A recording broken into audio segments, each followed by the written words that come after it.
love me cause I'm poppin'. This a layup, this a rebound, then it's driving. Tyson with the fade, not the hair, my hands rocking. When I link with ballpoint, you know it's knocking. I'm not the same. Thinking money made me change, nothing else to blame. Bougie stuck up in my way, singing Gucci gang. Gucci gang, think I'm Gucci Mane. I'm just playing in the cut, I got my Vans on. I'm not selfish, I get on and put my mans on. Always greedy since the day I got my first safe. 5'7", but I'm 6'8" when I stand on the money pals. Need a money counter, I broke my thumb from thumbing down. Wifey on my line, she told me to dumb it down. Mama on my line, asking how I'm dumbing now. I think you only love me cause I'm poppin'. This a layup, this a rebound, then it's driving. Tyson with the fade, not the hair, my hands rocking. When I link with ballpoint, you know it's knocking. Get out my way, I'm so unashamed. Throw it to my veins, like my 2K green or blue, I'm not into games. Focus on your player's face while I'm stacking change. We throw out what you got on your whole Kool-Aid. Every time I drop it, knock you make the school face. I can't stand to be around people who are two-faced. I can't stand to do some business if you're too late. I beat the beater defeated, I beat the beater mistreated, I beat the odds deleted. On top, I'm ODing. No rock star with these leather pants, I'm ACDCing. When I die, bet they love me, but hate me when I'm breathing. I think you only love me cause I'm poppin'. This a layup, this a rebound, it's rubbing. Tyson with the fade, not the hair, my hands rocking. When I link with ballpoint. I think you only love me cause I'm poppin'. This a layup, this a rebound, then it's driving. Tyson with the fade, not the hair, my hands rocking. When I link with ballpoint, you know it's knocking.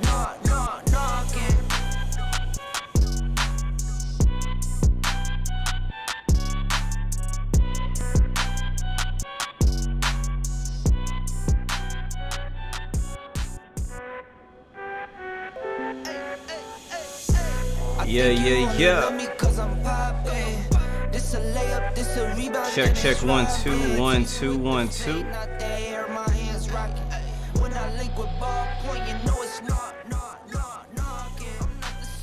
Yeah, what is going on, beautiful people? Welcome back. It's your boy Blue back on Microsoft Flight Simulator. Today we're flying the A321NX by FlyByWire, and we'll also be checking out the PACX add-on for Microsoft Flight Simulator. Adds like a passenger and crew experience to your flights. So we'll be checking out that today as well, starting here in Charlotte, North Carolina. So definitely want to stick around, check it out, guys. If you want to fly with us, we're on the USAE server, all players, again at KCLT, heading down to Norfolk by Vertical Sim, and then we'll finish off at LaGuardia down in New York, or up in New York. So it should be a pretty dope flight. Welcome to the stream, guys. Sam loves aviation. Good to see you, my friend. When are you? Welcome to the stream. Juno Capri, welcome to the stream. Alan Farms, welcome back. Welcome back. Fixing things for you. Welcome back, Sam. Amin, good to see you, man. Fixing things. What up, bro? Just W Key 9. Welcome to the stream, my friend. Chill Viking is in the building. What's up, man? Good to see you. Welcome to the stream. Javon, welcome back. Good to see you. 915 Aviation. Welcome aboard, my friend. Good to see you. Welcome back. Juno Capri, Nicholas Gaming. What up, man? Good to see you. Welcome to the stream. Welcome. Captain Potato is here. I see you. What's going on, beautiful people? Shout out to our first class, our VIPs, those of you who show up early. What's happening, man? Dark Boys, what's up? Welcome to the stream. Phoenix Gaming, welcome to the stream. CP Air Fan, welcome to the stream. Asaf, what up, man? Good to see you. Welcome to the stream. The Chill Viking, what up, man? Yeah, man. We are live on Facebook, Twitch, and on YouTube. Yes, sir, as usual. Oh, hey, Sam, you're Sam. Cute, sounds good. OJ, welcome back, man. Zachary McLaughlin, welcome to the stream, man. Welcome to the stream. Nightbot seems like he's awake. That's amazing. Free flight. What's up, man? Blake, what up? DJ Malfoofy, welcome back. Meme K, welcome back. Oh yeah, I'm ready. I'm excited for another fun, hopefully spot-free stream today. Let me go get the camera up for you guys. Hoping we don't have any crashes or anything like that. You guys know what it is. We had a fresh new patch update just yesterday, less than 24 hours ago. And I've yet to have any like really bad crash to desktop issues, so thankfully that hasn't been a thing for us. But we'll have to, you know, do some more testing and see. The A320NX, the fly-by-wire mod has, I'm not gonna say been updated, but it's like a developer version or something like that that they kind of released. And so that version does work with Microsoft Flight Simulator. A lot of people were asking yesterday, like, hey, does the Fly-by-Wire A320 work with the latest update? Well, it doesn't actually. If you haven't re-downloaded it in the last 24 hours, it probably doesn't work. So go ahead and re-download it. You can type in exclamation mark. I think it's A320NX in chat, and Nightbot should send you a link straight to Fly-by-Wire's website. You can get what you need where you're at. Same with PACX. There's tons of commands, man. There's tons of commands. Just ask. All right, guys. So we're in the cockpit of the A320NX. Now let me do this because again, we're kind of showcasing PACX. But before we go there, somebody in chat was asking. I think we have a native local to Charlotte. So this is a default airport. This is not payware, not freeware. Like it's not even handcrafted. So this is kind of like what you can expect from any default airport. Honestly, this is better than some. I've seen some default airports that look way worse than this. I have personally been in Charlotte, North Carolina in real life, but it's been a really long time, so I couldn't tell you whether or not this is accurate as far as the layout of the actual airport. It does match the chart, and that is what's important. But as you can see, it's pretty bland. It's pretty blah. It's pretty like, it looks like, you know, some apartment buildings, as people like to say. But it is what it is. So basically, there's room for a Charlotte International Airport payware scenery. So hopefully somebody will come along and make Charlotte a nice airport, because that's a pretty nice airport in real life. So yeah, so hopefully somebody will do that. Like I said, we're in A320NX American Airlines livery. We will be flying on VATSIM today too. So if you're somebody who has not yet jumped onto Microsoft Flight Simulator as your sim, you can still fly with us if you're on P3D or X-Plane. So I'll be connecting to VATSIM here just a little bit as we get things started. So I'm gonna leave the view right here just for a second. I'm actually gonna do something. Quiver 3, what's up, man? Welcome back. It looks like a prison. Yes, it does. It looks just like a prison. That is perfect. That is perfect. That is perfect. All right, I'm gonna take the chat down just for a second so I can show you guys how PACX works. So just give me a second to do that, because what I have to do is I only have one monitor, so I'm kind of limited, and I have to like show my whole screen to even show it, because this is an application that kind of works on top of your sim and not inside of it. So let me go ahead and open up PACX now, and we'll get started with today's flight. Hopefully you guys have been having a great week so far. Looking forward to 2 good flights today. Hopefully we don't have any delays. The real Charlotte airport has an awesome plane viewing area. That's dope, man. I love it when airports have really good viewing areas. I hate it when they don't. Like, I think my home airport, Houston, doesn't have really a particular great viewing area. You know what I'm saying? So, all right, I'm gonna actually show you, bring you guys over to my display here. Give me a second. Oh, there it is. All right, and boom. All right, this is my screen behind the scenes. All right, so I see you guys spawning in now. I'm gonna switch over to, I already forgot where I was going. All right, so it's over here. I'm gonna double click on that. So this is what the PACX menu looks like just by default. You can actually click it and move it around. I think there is still a setting so that this will stay on top of like all of your screens. I personally don't like it to stay on top of all my screens. Another thing they did when they updated, if you're a previous PACX passenger, which is I was a previous PACX passenger, owner from X-Plane. And so at the very bottom, I'm not sure if you guys can see it. Matter of fact, let me take off this thing. Hold on. There we go. Now you guys be able to see. So down here by where the scrolling stuff is, you can see it says no PACX flight detected. That is new. That is completely new. That was not something that they did before. So we're gonna set our flight up from here. Go to start flight, and it has a career mode. It's not like really in depth, but it kind of keeps track of your flight and your status and stuff like that. So we hit that. I'll go to next. Departing today for our first leg would be KCLT, and we're going to Norfolk. And then flight number is a made-up number. I always make one up. BLU 2568. That'll be our number. We're cruising today at 33,000 feet. So 33,000. Flight time is looking at 42 minutes. I'm actually gonna round up about 15 minutes. So we can say make it even hour. So 100 will be an hour. How much time until we take off? I'm gonna give myself 20 minutes from now. I just don't trust that we can do it any faster than that. So this first section is actually hours, and this is gonna be minutes. So 20 minutes to get the plane started, pushed back, and ready to go, which shouldn't take long. But we'll be doing the flight plan from scratch. Down here, we have all of our aircraft. There's a ton of templates in here. So all airliners, sadly, it's one thing I've had a problem with, because it's very similar to self-loading cargo. If you guys remember that add-on as well.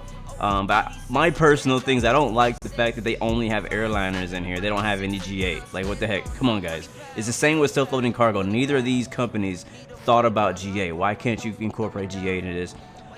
So anyways, that's my complaint. That's been my complaint. Passenger count, we can go with a full flight today, 174. Holy crap, that sounds like a lot of people. But we'll go with it and hit next. Aircraft Wi-Fi, boarding music, I'm gonna... it has like little soft music that plays. I'm not gonna worry about that. Here's in-flight entertainment system, safety demonstration. There's a custom one. I think you can like upload your custom one. I don't have a custom one, so we're not gonna worry about that. And then you can serve meals and stuff like that. So hit start.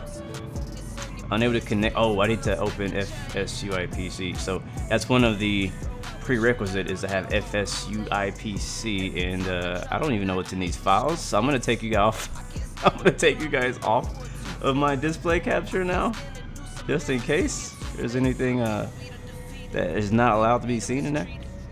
So I'm gonna go ahead and open that up. I mean, I'm not adding anything sketchy. I'm just saying, you never know. It might be some stuff in there that developers don't want you to see yet. But yeah, so I'm gonna go to my document folder if I can find it. I think that's where I put it. I believe, yeah, here it is. FSUIPC. So I have to open up FSUIPC and let that run in the background for it to actually connect to Microsoft Flight Simulator. So that's what that bug was. Not bug, but that's what that notification was that popped up a second ago. Alright, boom. So now we're gonna come back here. And I'm actually gonna close that down. Again, I only have one monitor, so sorry I keep bringing you guys back up to OBS. I personally hate doing that, but until I get another monitor one day, I'll have to do it that way. Alright, so now I can hit start.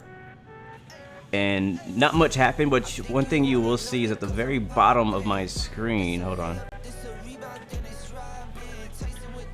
There we go. At the very bottom of my screen, let's turn the music off as well. Using Spotify.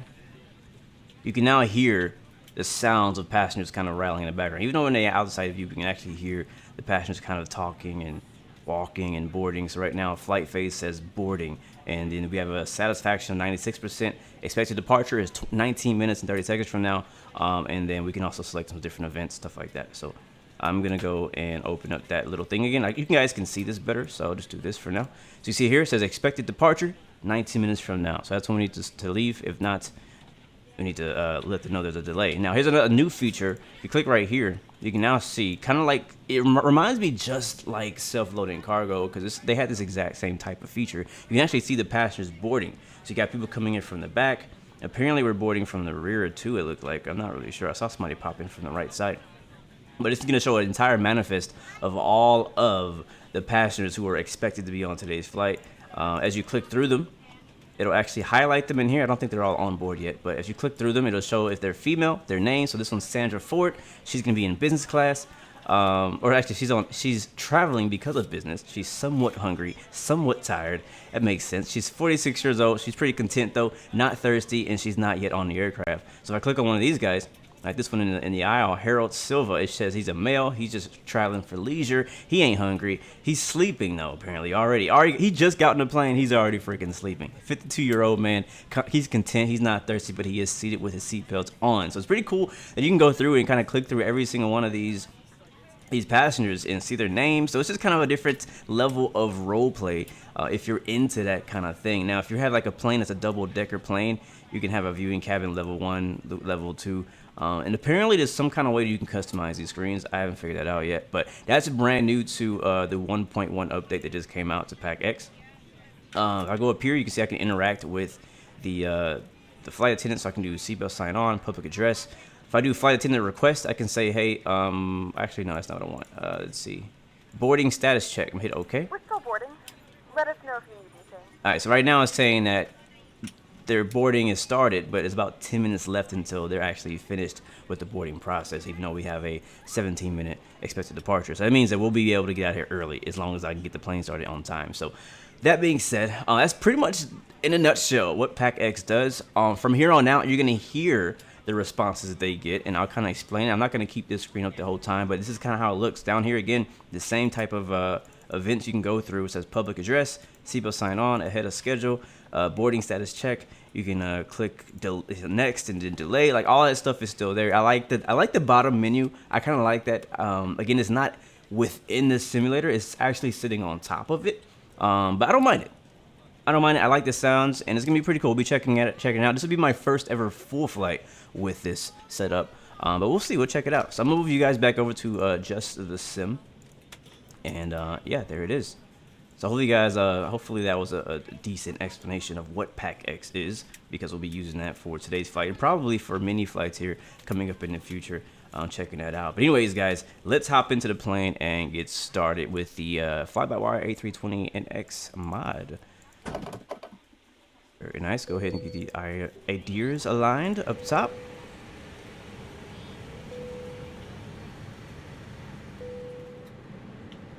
Go down here and get the nav and logo lights turned on, as well as we get the what's beeping. Okay, we'll go ahead and get the APU ready. Again, we have about, it now says 15 minutes for us to get ready for departure. So seatbelt signs and smoker signs will all be on, as well as we'll go ahead and arm the doors for the emergency lights at the doors. Turn the fuel pumps on, and that'll be it for the upper panel here. Yes. You can see the flaps are actually already open for the APU. We'll hit start. Get some lighting going on in here. And let's get this light on. This light on. I mean, it's probably midday right now. You know what else we'll do today as well? We'll test out Rex weather as well. We'll be doing a lot of tests today. A new update, testing a lot of mods to see if they're compatible. I believe Rex does still work perfectly fine, actually. So again, that right there is PACX announcements going on in the background. If the overhead bin is full after you put your carry-on inside of it, please close the bin as a courtesy to other passengers. Alright, let's go down here to the FMC or MCDU. Please clear the aisle and sit down in your seat to allow other passengers to find their seats as well. If you are seated in an emergency exit row, please read the exit seating responsibilities in the safety card in the seat back in front of you. Please make sure you are willing and able to perform the actions required. If you are not able or prefer not to perform these actions, please let a flight attendant know so you can be reseated. You are free to use your portable electronic devices during the boarding process. We ask that larger electronic devices are stowed once we depart from the gate. Thank you and welcome aboard. Doesn't she sound so nice? Shout out, I want to say real quick, shout out to all our flight attendants out there. If there's any flight attendants watching, shout out to all our flight attendants out there who put up with the craziness of being a flight attendant and serving people on a plane. Yeah, it's a pretty rough job. So shout out to you guys. Mad respect for sure. What up, Christopher? Welcome to the stream, man.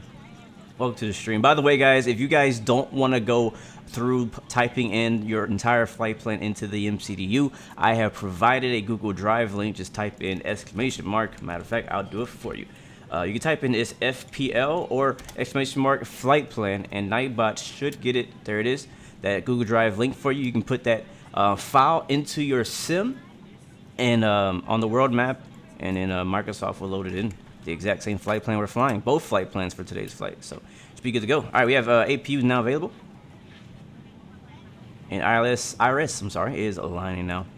Got 5 minutes on the IRS. We have 4 minutes left for actual boarding and 13 minutes for departure. So let's try to stay on time here. Let me keep my head. I'm gonna be not looking at chat here just for a little bit as we get the aircraft set up. Let's go straight to our flight plan. So today out of Charlotte will be actually, hold on, I'm sorry. I did say I wanted to do Rex before we get there. I want you guys to take a look at this. So real quick, I think I'm running live weather. Let's see. Yes, right now we're running live weather, live time. The METAR for me right now says, I just want to prove a point. METAR for me right now says 060 at 7, few at 5,000. And then temperatures 20, dew point 09, altimeter 3015.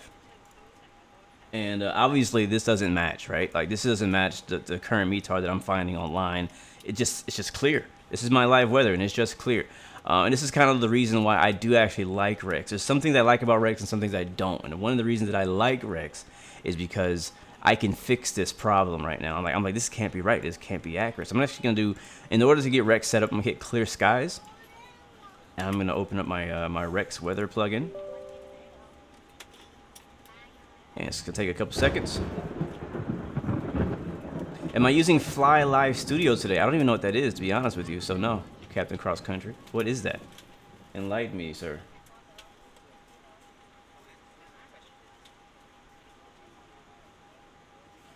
Alright. Alright, so now I'm going to start injecting the weather from Weather Force. And I want you guys to see the difference of how it looks. It's pretty dramatic. We're going to see how much different it looks.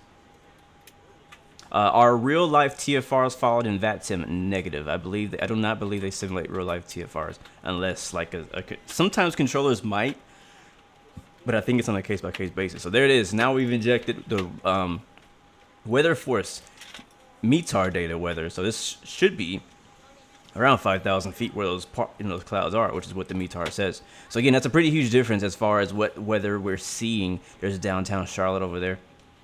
So it's yeah, there you go. It's just I want to show you guys that. I've been wanting to show you that for a while. So, but the one thing you'll see is that if you try to hit B as a shortcut, thank you, as a shortcut for the barometric pressure, you actually now have to set it manually. So it was 3. I already forgot. And welcome aboard flight 2568 with service 3015. Virginia. Our flight time will be roughly 1 hour. Now that the cabin door is closed, please let's get set up because they're already ready. Airplane mode and your large devices are now shut down and stowed. Please fasten your seatbelt and make sure that all tray tables and seat backs are in a full upright and locked position for departure. Cabin crew, secure doors for departure.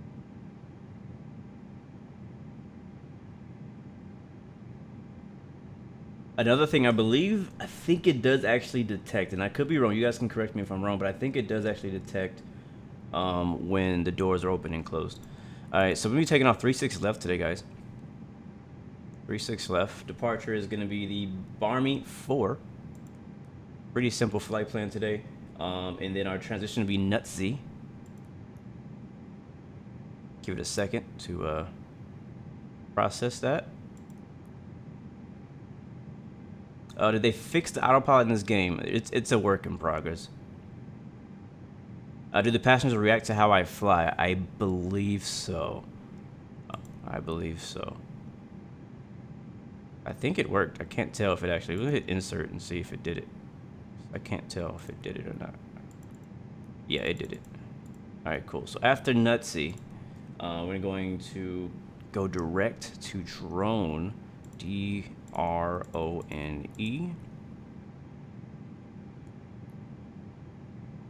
And then that's actually going to be, yes, it'll be departure straight into an arrival into Norfolk. So it'll be drone 2 off. And one thing, I don't know if you guys picked it up, but in the little announcement that she just said, she actually said the name of the city. I think that's so freaking dope. She was like, service to Virginia. That's where we're going, Norfolk, Virginia. So it's pretty cool that she actually said Virginia.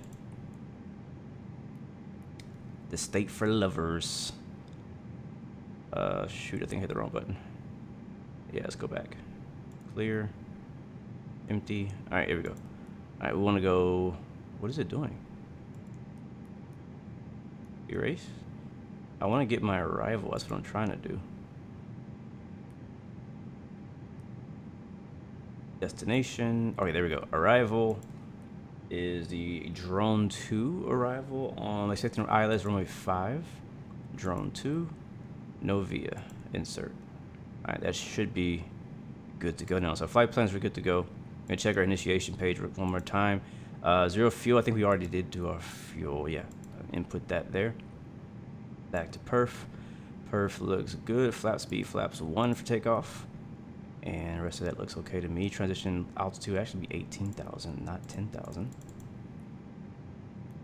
There we go. And then anything in the next page? Nope.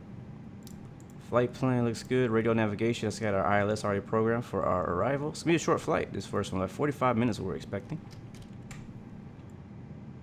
All right, cool. So let's get the APUs running. This is why you need checklists, people. Yeah, we're ready to go. We're ready to push.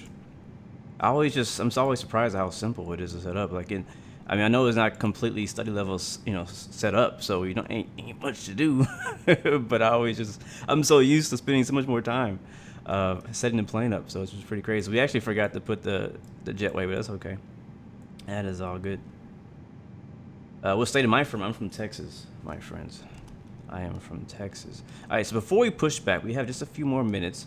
I'm gonna go ahead and get everything else that I wanted to get ready going. So I'm gonna get Sim Toolkit running, and I'm gonna get VATSIM connected because I haven't done that yet.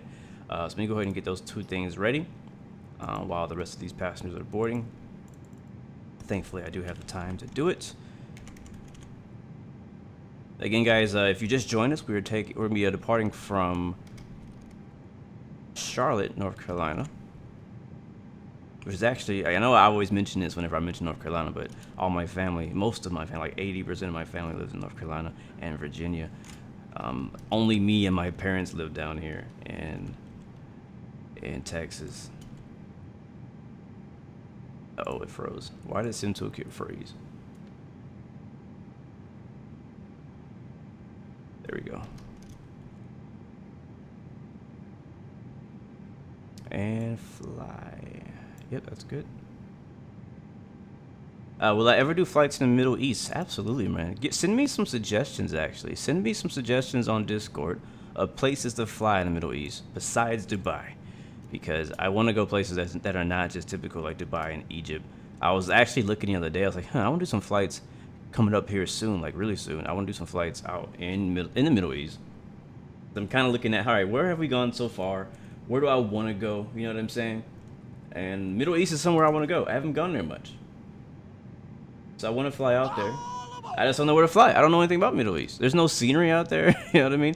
Anastasia, thank you very much for that follow. Welcome to the Blue Arrow family. Glad to have you. Hopefully you're enjoying the content.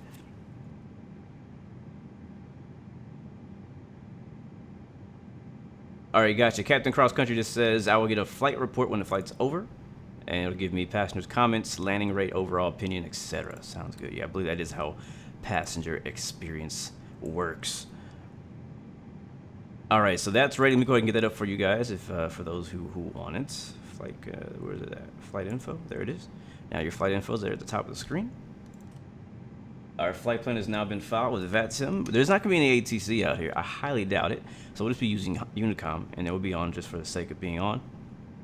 But it's all good. Really, at this time of day, the only place you're gonna get ATC is maybe some like in New York, on a good day, and then maybe, or most likely, like in the UK, Europe, all the typical places that people fly. All right, cool. We're connected. All right, so let's go ahead and push back. And actually, before we do, let's go ahead and make sure that the doors and stuff are secure. With the flight attendants, I think they already did it. Yeah, I believe they've already done it.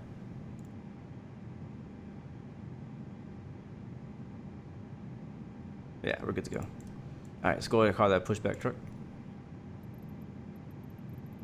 Ground services. Where are you? There's so many ground frequencies. It's crazy. Request pushback. Turn on the beacon light. Off the external power. We're on APU power right now, and we're basically ready to go. New to game, my PC build is down in the YouTube description, or you can type in !specs. What version of the A320NX is this? This is whatever I downloaded last night. A flight to Morocco. Kuwait. I think Kuwait would be a good one. I think actually Kuwait did come out with some scenery frequently. I remember seeing Kuwait Pilot do a video about Kuwait, some new Kuwait scenery. I'm not sure if it's public yet, but I remember seeing it. That'd be a pretty cool place to fly to. Okay, so where am I going? I don't even know where the runway 36 is. I think we only have one option of which direction to push back to, though, which is to the left. I see United with us today. To the front of the aircraft for a safety demonstration. When the seatbelt light is on, please make sure that your seatbelt is fastened low and tight across your lap. To fasten, insert the metal fittings into one another. Tighten by pulling on the loose end of the strap. To release your seatbelt, lift the upper portion of the buckle. In the event that the seatbelt light is not on, we suggest that you keep your seatbelt fastened in case of unexpected turbulence. Please take a few moments to now locate one of the several emergency exits on this aircraft. In some cases, your nearest exit may be behind you. In case of an emergency and we need to evacuate the aircraft, there is lighting on the floor that will guide you towards the exit. Wait, Atlanta Center is on. Pressure, an oxygen mask will drop right in front of you. To start the flow of oxygen, pull the mask towards you. Place it firmly over your nose and mouth and secure the elastic band Wasn't expecting behind that. Tighten the straps if necessary and breathe normally. Alright, please stop pushing. Although the bag does not inflate, oxygen is flowing to the mask. If you are traveling with a child or someone who requires assistance, secure your mask first and then assist others. Keep your mask on until a member of the crew advises you it's safe to remove it.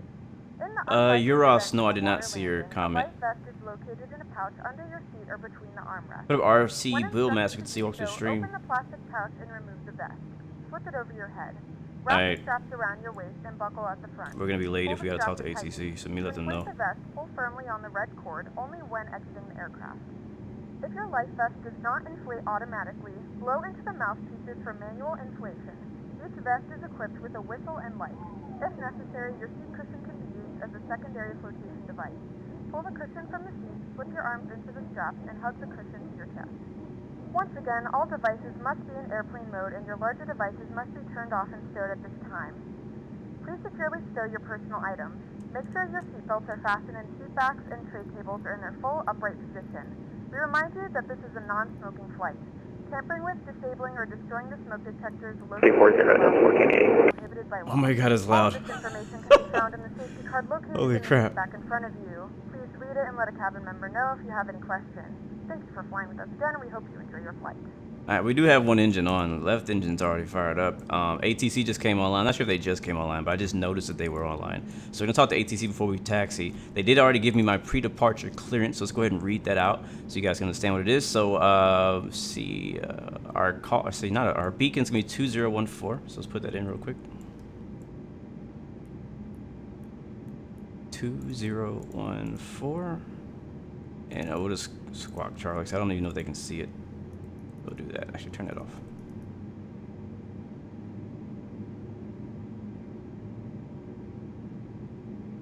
And let's see. Props maintain 4,000. Jets main 8,000. Alright, so we'll be probably getting 8,000 here.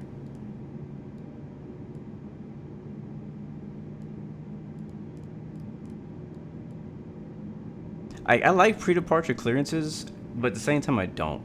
And the reason why is because I kind of like going through the process of reading out my stuff.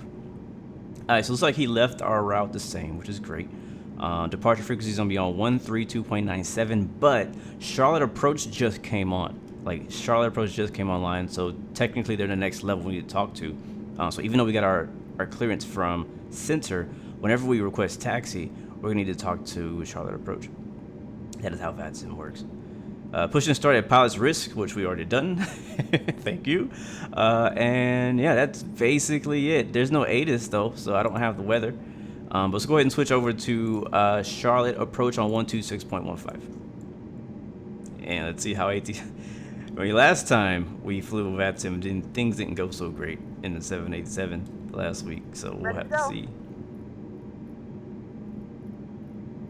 Is it 12615? Yeah, 12615. Alright, both engines are fired up. We'll go ahead and set the plane up for taxi. Guess we'll be calling for next. We'll turn the APU off. Engines are fired up. APU bleed coming off. Again, expecting 8,000. He did not change our flight plan, which is good. And let me get my charts ready so that I can actually know where the heck we're going today.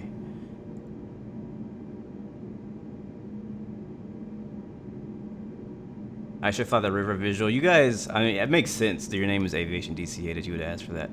Yeah, it's a great visual. I love doing a visual for sure. But I like to spread those out because I've done it before.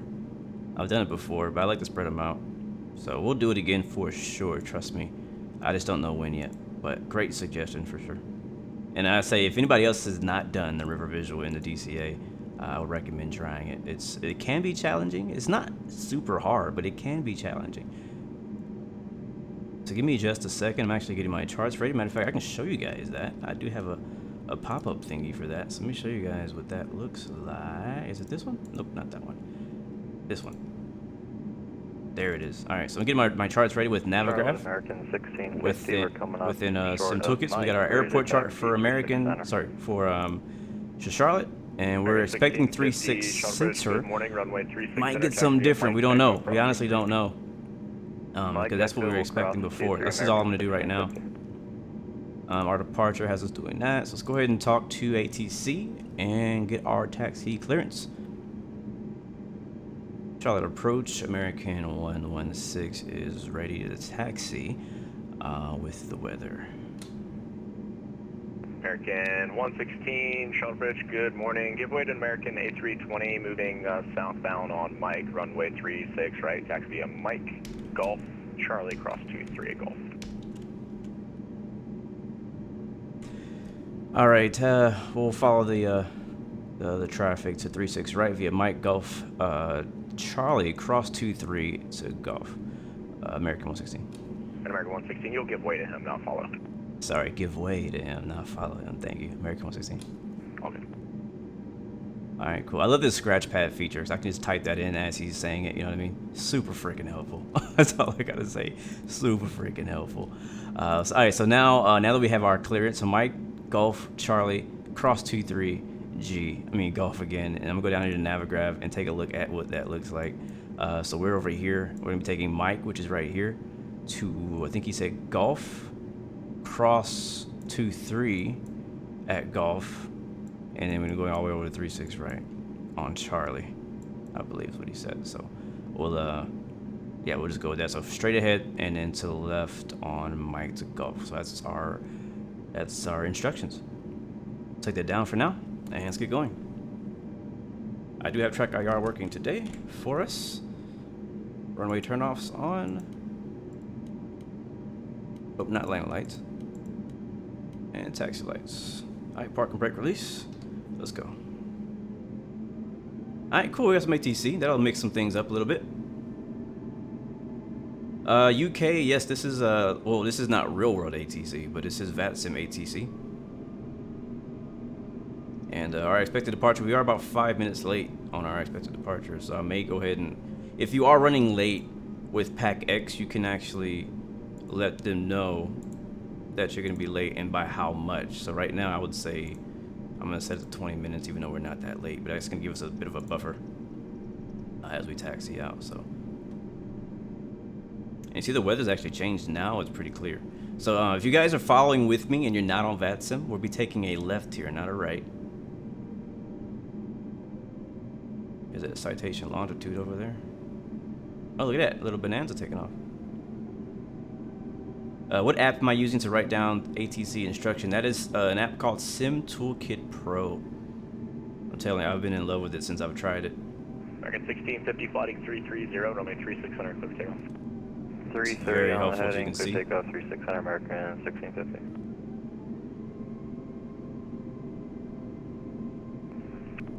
And so if I actually pull it up, 16, squawk normal. He wants us to squawk normal. I think we are. I believe we are squawking normal. American 116. American 116, Roger. If you don't mind just recycling it for me, I'm still showing you a standby. No problem. I'll recycle it. Appreciate it. Alright, I'm just gonna recycle all of them. Is that working for you now for American 116? Still not showing. Are you next one? I'm in Microsoft. Okay, no worries. For now, you can just continue taxi. Hopefully it'll just auto-switch. Alright, thank you. I've had issues with that. It could be this version of the A320 as well. I don't know. Alright, pulling this back up. I'm gonna make it a bit smaller so you guys can actually see where we're going.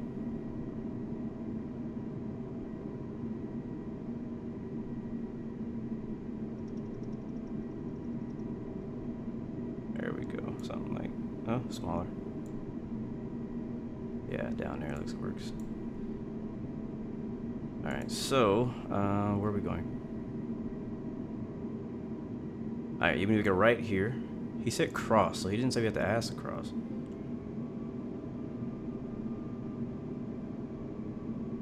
Charlotte approach, American 116, we're here at 23 and Golf. It's confirming that we're clear to cross runway 23, American 116.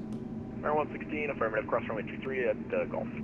Crossing 23 at Golf, American 116. Alright, remember to turn your strobes on when you're crossing a runway.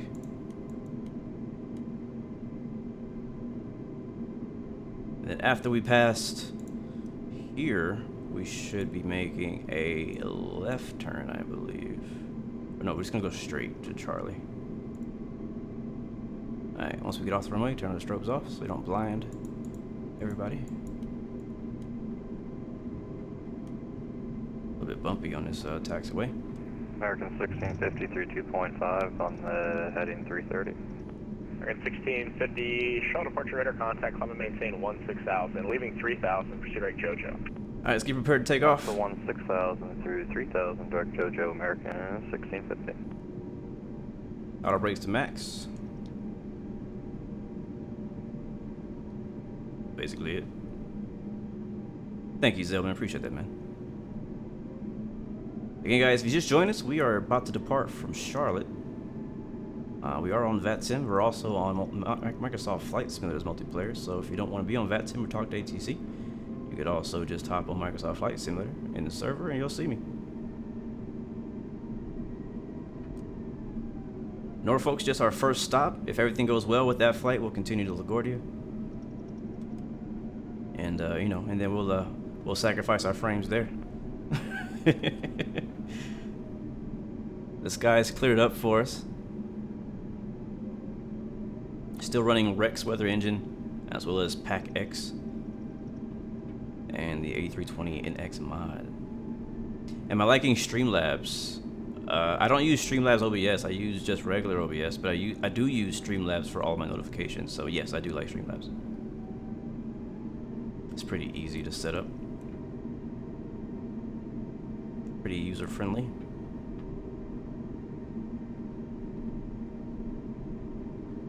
Alright, before we leave, once we take off from runway 36, I think, or 35, whatever the number is, 3 something, we'll be on Atlanta Center on 13297, which I think we already have. 116, flighting 025, runway 36 right, clear for takeoff. Heading 025, 36 right, clear for takeoff, American 116. Go to 1650, contact Atlanta Center 132.9. 025, good luck on that. 3297, American 1650 usual. Oh, you guys know those headings. Them headings, they don't like it. Let's see. Actually, it's doing okay. Let's see if we get 025 in here. Oh, there's a 025. Maybe that's a mod thing. All right, I'm behind you. Where can you find PACX? Type in !mark PACX in chat, and Nightbot will give you the link to that if you guys want to pick it up. It is a payware add-on. Not sure how much it costs. I bought it a long time ago for X-Plane. I'm clear for takeoff. I'm just waiting for our buddy here to go because he's not on VATSIM, I don't think. But go ahead, or I'm gonna get in trouble. All right, let's get ready. Land lights all coming on. Wing lights on. All that looks good. Flaps are down, I think. Are they? Yes, they are. Hopefully our transponder starts working. All right, he's clear. Let's go. Is that a 730? Okay, for a second I thought I saw a 737. I got extremely happy and excited, but it's not. It's an A320.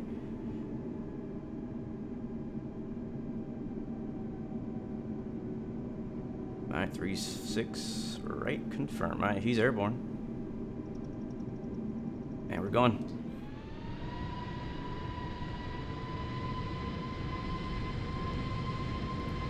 I'm returning 025 on his takeoff. Which is gonna be a right turn. Alright, airspeed live, there comes 100 knots. 120. V1. Rotate. Positive clown gorilla. And immediate right turn to 025. Get ready for probably gonna switch to departure pretty soon. I have the controls.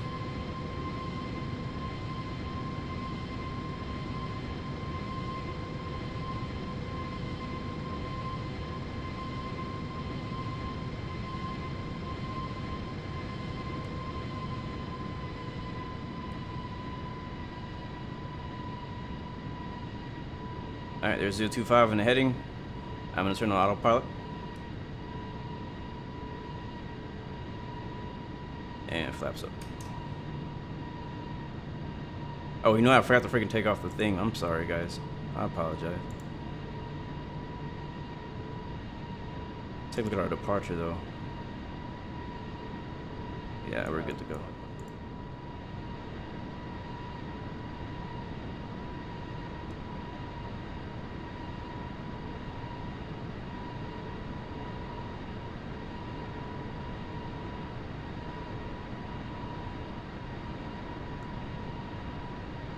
Alright, so we're heading 025 until told otherwise by ATC. If we're still not squawking Charlie, though, he might not even know we're in the air. Air 116, shuttle departure radar contact, climb and maintain 16,000, verify altitude passing. Alright, 16,000 passing, 5,100, American 116. Air 116, thanks, proceed direct Barmy. Proceed direct Barmy, American 116. Alright, he said 16,000, so switch that first. Uh-oh, that's a heading. Oh shoot, what did I do?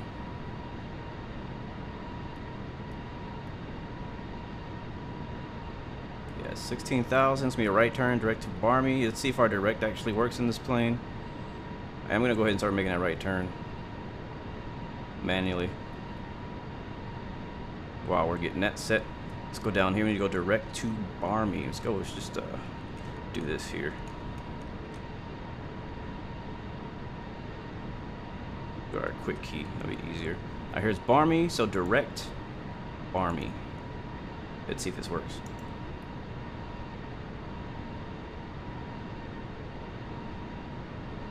Alright, I'm gonna switch from heading to managed. So now that should actually hit us on the nav mode and send us right straight direct to Barmy. And if everything works, it'll continue the rest of our flight plan after Barmy. That's how it's supposed to work. So right now we're at 250 knots, passing 10,000. Now past 10,000 feet, you may turn on larger portable electronic devices.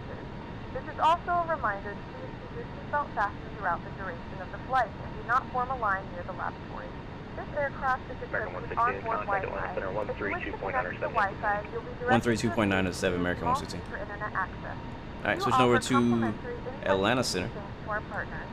Connect to the Wi-Fi and you'll be able to access our wide range of free live TVs and paid movies library. Yeah, plane did a pretty good job of staying below 250 knots. It did have to pitch up for it.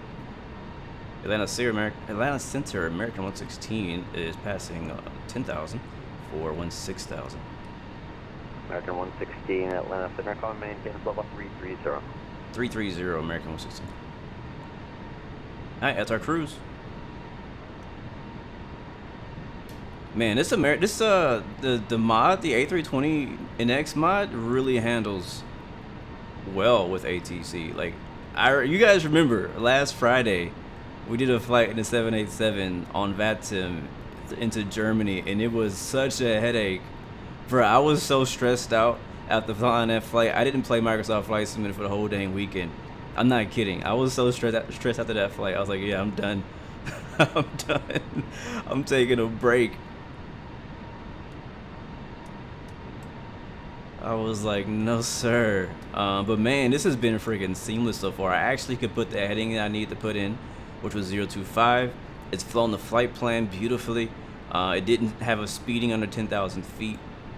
It's still pitching a bit weird. It's not perfect. I'm not gonna say it's all fixed because it's not. But it also was able to allow us to go direct to Barmy, just like ATC requested us. If I had tried doing that in the 787 a few days ago before the update in the or probably even today, it probably still doesn't work. But either way, like it's definitely managed it way better. I feel just from that departure, I feel way more confident in this plane flying it with VATSIM and with ATC, because I was stressing the heck out before, man. Again, this is not the default A320. This is the NX version. Goodbye. Well, we've long gone from Charlotte. We probably can't even see Charlotte anymore. We're so busy in the cockpit. But yeah, Charlotte's behind us now. Can't even see downtown. Sorry if you sent any messages during that whole period. I kind of missed a lot of your comments. So if you have anything that you wanted to say or something I didn't reply or answer to, you can go ahead and resend that now that I have my eyes on the chat. How did I learn to fly? Years of just messing around in flight simulators is what I would say. Everything that I know, I've learned from the sim and YouTube videos. Do you know A320NX is not a paid mod? It's completely free. Again, you can type in !A320NX in chat, and Nightbot will give you guys a link to the A320NX official website, and you can download the this mod for free. All right, passing 18,000 feet, gonna switch to standard. Oops, that's not what I want to do. There we go. And as you can see, I'm actually gonna pull up our chart again. Chart again, just kidding. Our chart again, and here it is, us flying through our departure. So we departed from Charlotte over here, going towards the north. Right here on the heading is 025, and now they have us going direct to Barmy, which is right here. And from Barmy, we'll continue down the rest of the departure, which we should be exiting at Nutsey, and then from there we'll fly directly to the Norfolk arrival that we're doing into Norfolk, Virginia today. So looking forward to flying into Norfolk. Good friend of mine, Vertical Sim, he's a scenery developer. He made the Norfolk airport, same guy who made Tampa, Baltimore. He made a ton of scenery for X-Plane. So super happy to have him on board making scenery for Microsoft Flight Simulator. If I close this down, you can actually see my entire flight plan. So again, this app right here is called Navigraph. So it's like built in. It's not built into the Sim Toolkit. This is a completely separate thing. You have to have an account for that. Sim Toolkit itself is free. Navigraph is a paid subscription monthly, but I think it's definitely valuable if you do a lot of flying online. So you can see this is our entire flight plan with all the airways and everything attached. This is where we are on the map right now. Here's the end of our departure over here somewhere, and here's the beginning of our arrival into Norfolk right here. So it's pretty cool the way it lays it out. While we're in here, I'm gonna go ahead and get our stuff ready for that arrival into Virginia, because it's gonna be a pretty short flight. Once we get to our cruise, it'll be pretty much time for us to descend. So I'm gonna go down and get our charts for the other airport. So our approach is at ILS 05. I think I got the wrong chart. Yeah, this is not it. It's this one. Yeah, there it is. And our star.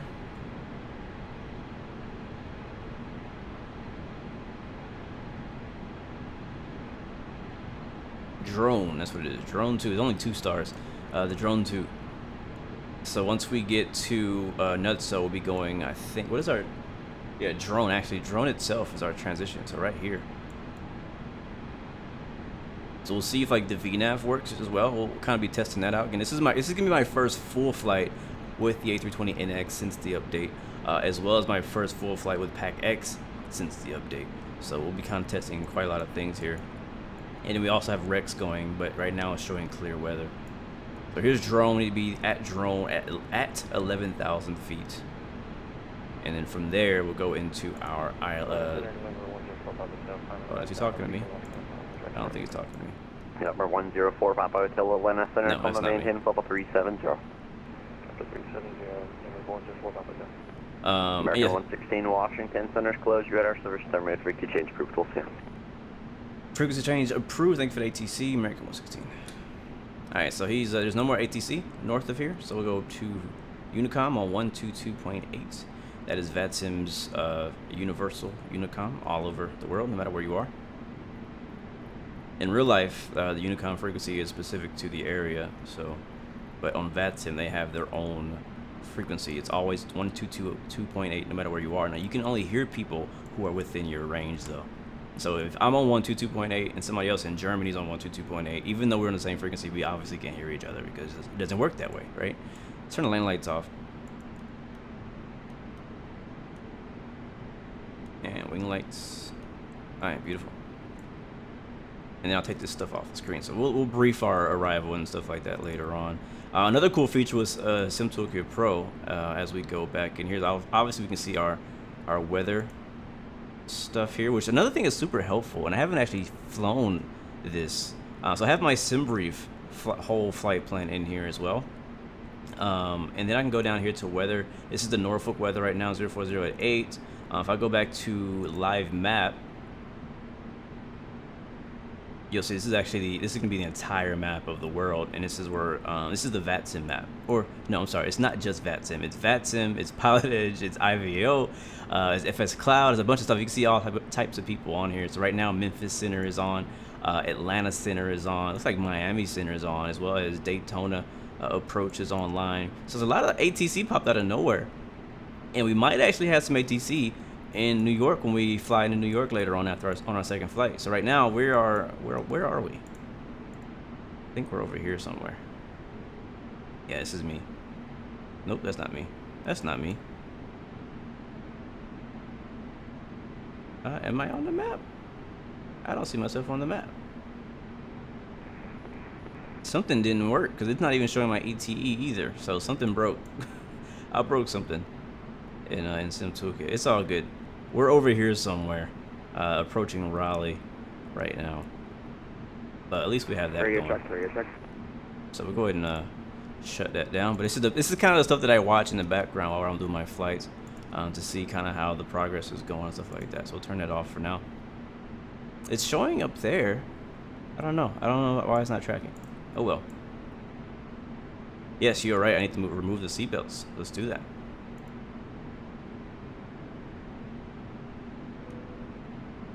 You should hear them call it out here in a little bit, maybe. I'm not sure if they wait until you... There it is. You can now get up and move about the cabin. However, we ask that you keep your seatbelt fastened when seated in case of unexpected turbulence. Stop breaking things. I can't help it. I break everything I touch in this sim. Not in real life. I don't break everything. But out here, I break quite a lot of things. He did make a free Kitty Hawk. I forgot about that. Sean surfing Smedge. Which link were you looking for, my friend? The PACX one? It should be working on Twitch as well. Let me type it in myself and see if it works. I just set it up earlier today, so yeah, there it is. Yeah, it just sent it. So that's the PACX link. Here is the A320NX link for anybody who's looking for that. What else? There's a Rex one. If any of you guys are interested in the Rex weather engine, I have a link for that as well. So tons of links. It makes it easier because I know a lot of you guys are asking. You're interested. You want to look more into it, and so it's really helpful to have links provided. So we're only 2,000 feet away from our cruise level. Still climbing. Let's go outside for a bit. Enjoy the view.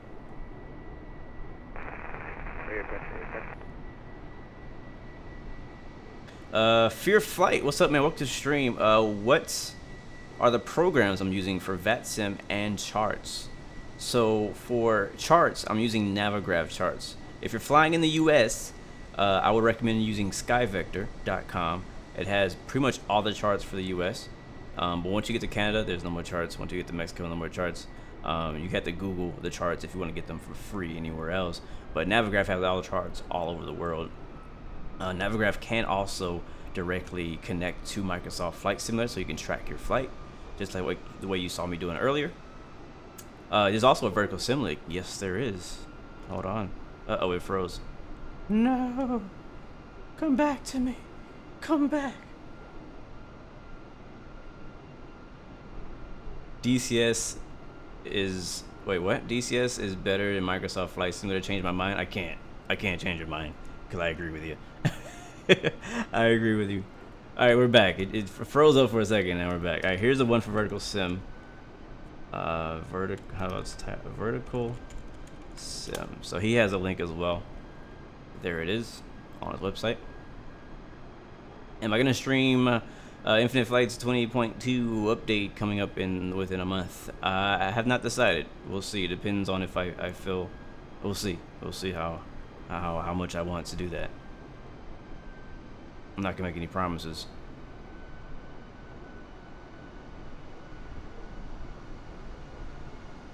Flying over North Carolina right now, I believe.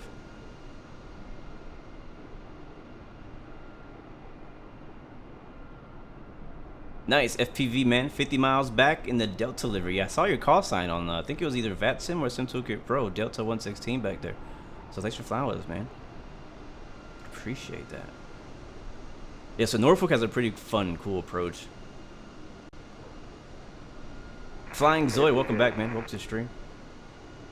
Oh yeah, so you were asking charts. So yeah, charts I use Navigraph. For VATSIM in general, I just use VATSIM. I use vPilot as my client for Microsoft Flight Sim. If I'm using X-Plane, I think it's called XPilot, which is the exact same thing, just the X-Plane version of it. What city is this? Is this Raleigh right here? What city we coming up on? I think this is Raleigh, North Carolina. Yeah, this is Raleigh, North Carolina we're flying up on right now. I have family out here in this state, but I think I have a lot of family near Raleigh, and not in it, but I think near it, like in the country. SimToolkit Pro is also very helpful for VATSIM. You can actually see everything on there. Stop by shortly for your order. If you would like to order additional menu items, please hit the flight attendant call button at any time, and we'll be over shortly to assist. Nice, nice. Thank you, Cynthia. But yeah, so I use SimToolkit Pro to look at like what the where ATC is, stuff like that. It has that built into the map. But Project Fly is another alternative of that, and it does a very similar thing. So it also can show you that. But if I'm not using an application, I'll use Vatastic, which I think is .com. I've been using that since I first got into VATSIM. That was the first one I found and the one I liked. So I use Vatastic, I think it's .com, and it shows you all the VATSIM traffic around the entire world. It shows you all the ATC controls that are on.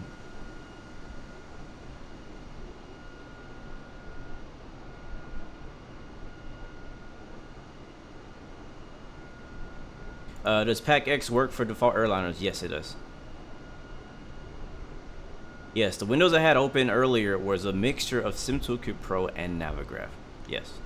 SimToolkit Pro is free. Navigraph is paid subscription. I've had a subscription for a while. I've been honestly really wanting to cancel it, but it's just so helpful.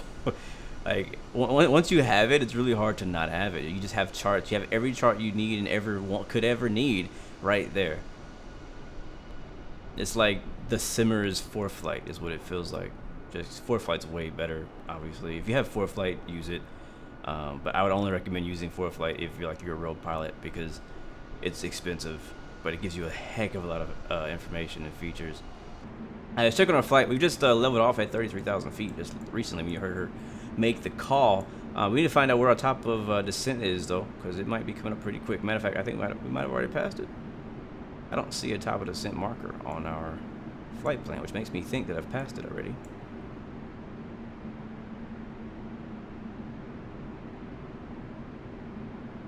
Nice, just yarn doing Istanbul to Hanover. Pretty cool.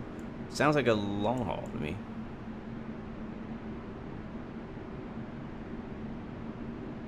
Yes, DCS is free. You get 2 free planes, but to be honest with you, you're most likely not going to want to fly those 2 free planes.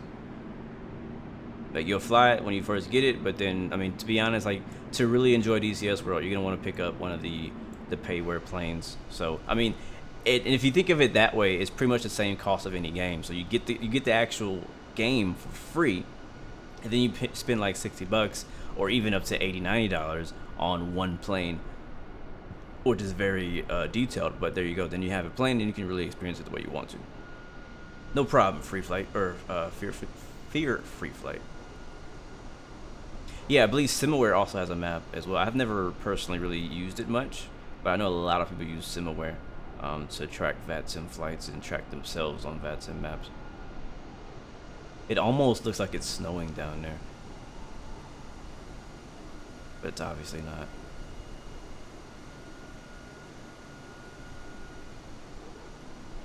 Now, one thing I noticed earlier, let's see if it's doing it now. Yeah, so look at this.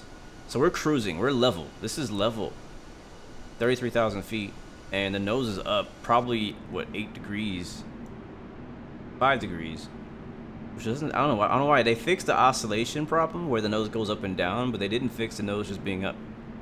So I don't know. I know for sure that ain't right. So I don't know how to fix it. I don't know if it's something I've done in the trim or something like that. So I don't know. Yes, online for DCS World is no extra charge. It is a part of the game for free. You can actually play online for free. You don't have to pay any money. I do want some nachos. That sounds amazing. Yes, CP. I have the new Mega Pack. This livery is not one of the newer liveries, but I did download the Mega Pack just yesterday. It's like huge. It's like 20-something gigabytes of liveries. 600 liveries is crazy. I think we need to descend. Okay, no, okay. Our top of descent is right before Nutsy. So right now we are almost to Nutsy. How far are we really? We're about 30 miles from Nutsy. When we get a little bit closer, we'll descend down to our next altitude we need to descend to, which I think is 11,000 feet by drone. So keep an eye on that.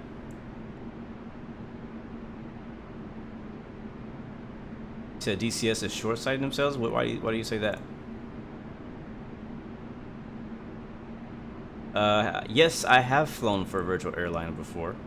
It's been a while since I've like officially flown for one, but there's when I first got into like really being not serious about flight simming, but like more knowledgeable about it, I joined an airline called California Airlines, which I believe is still around.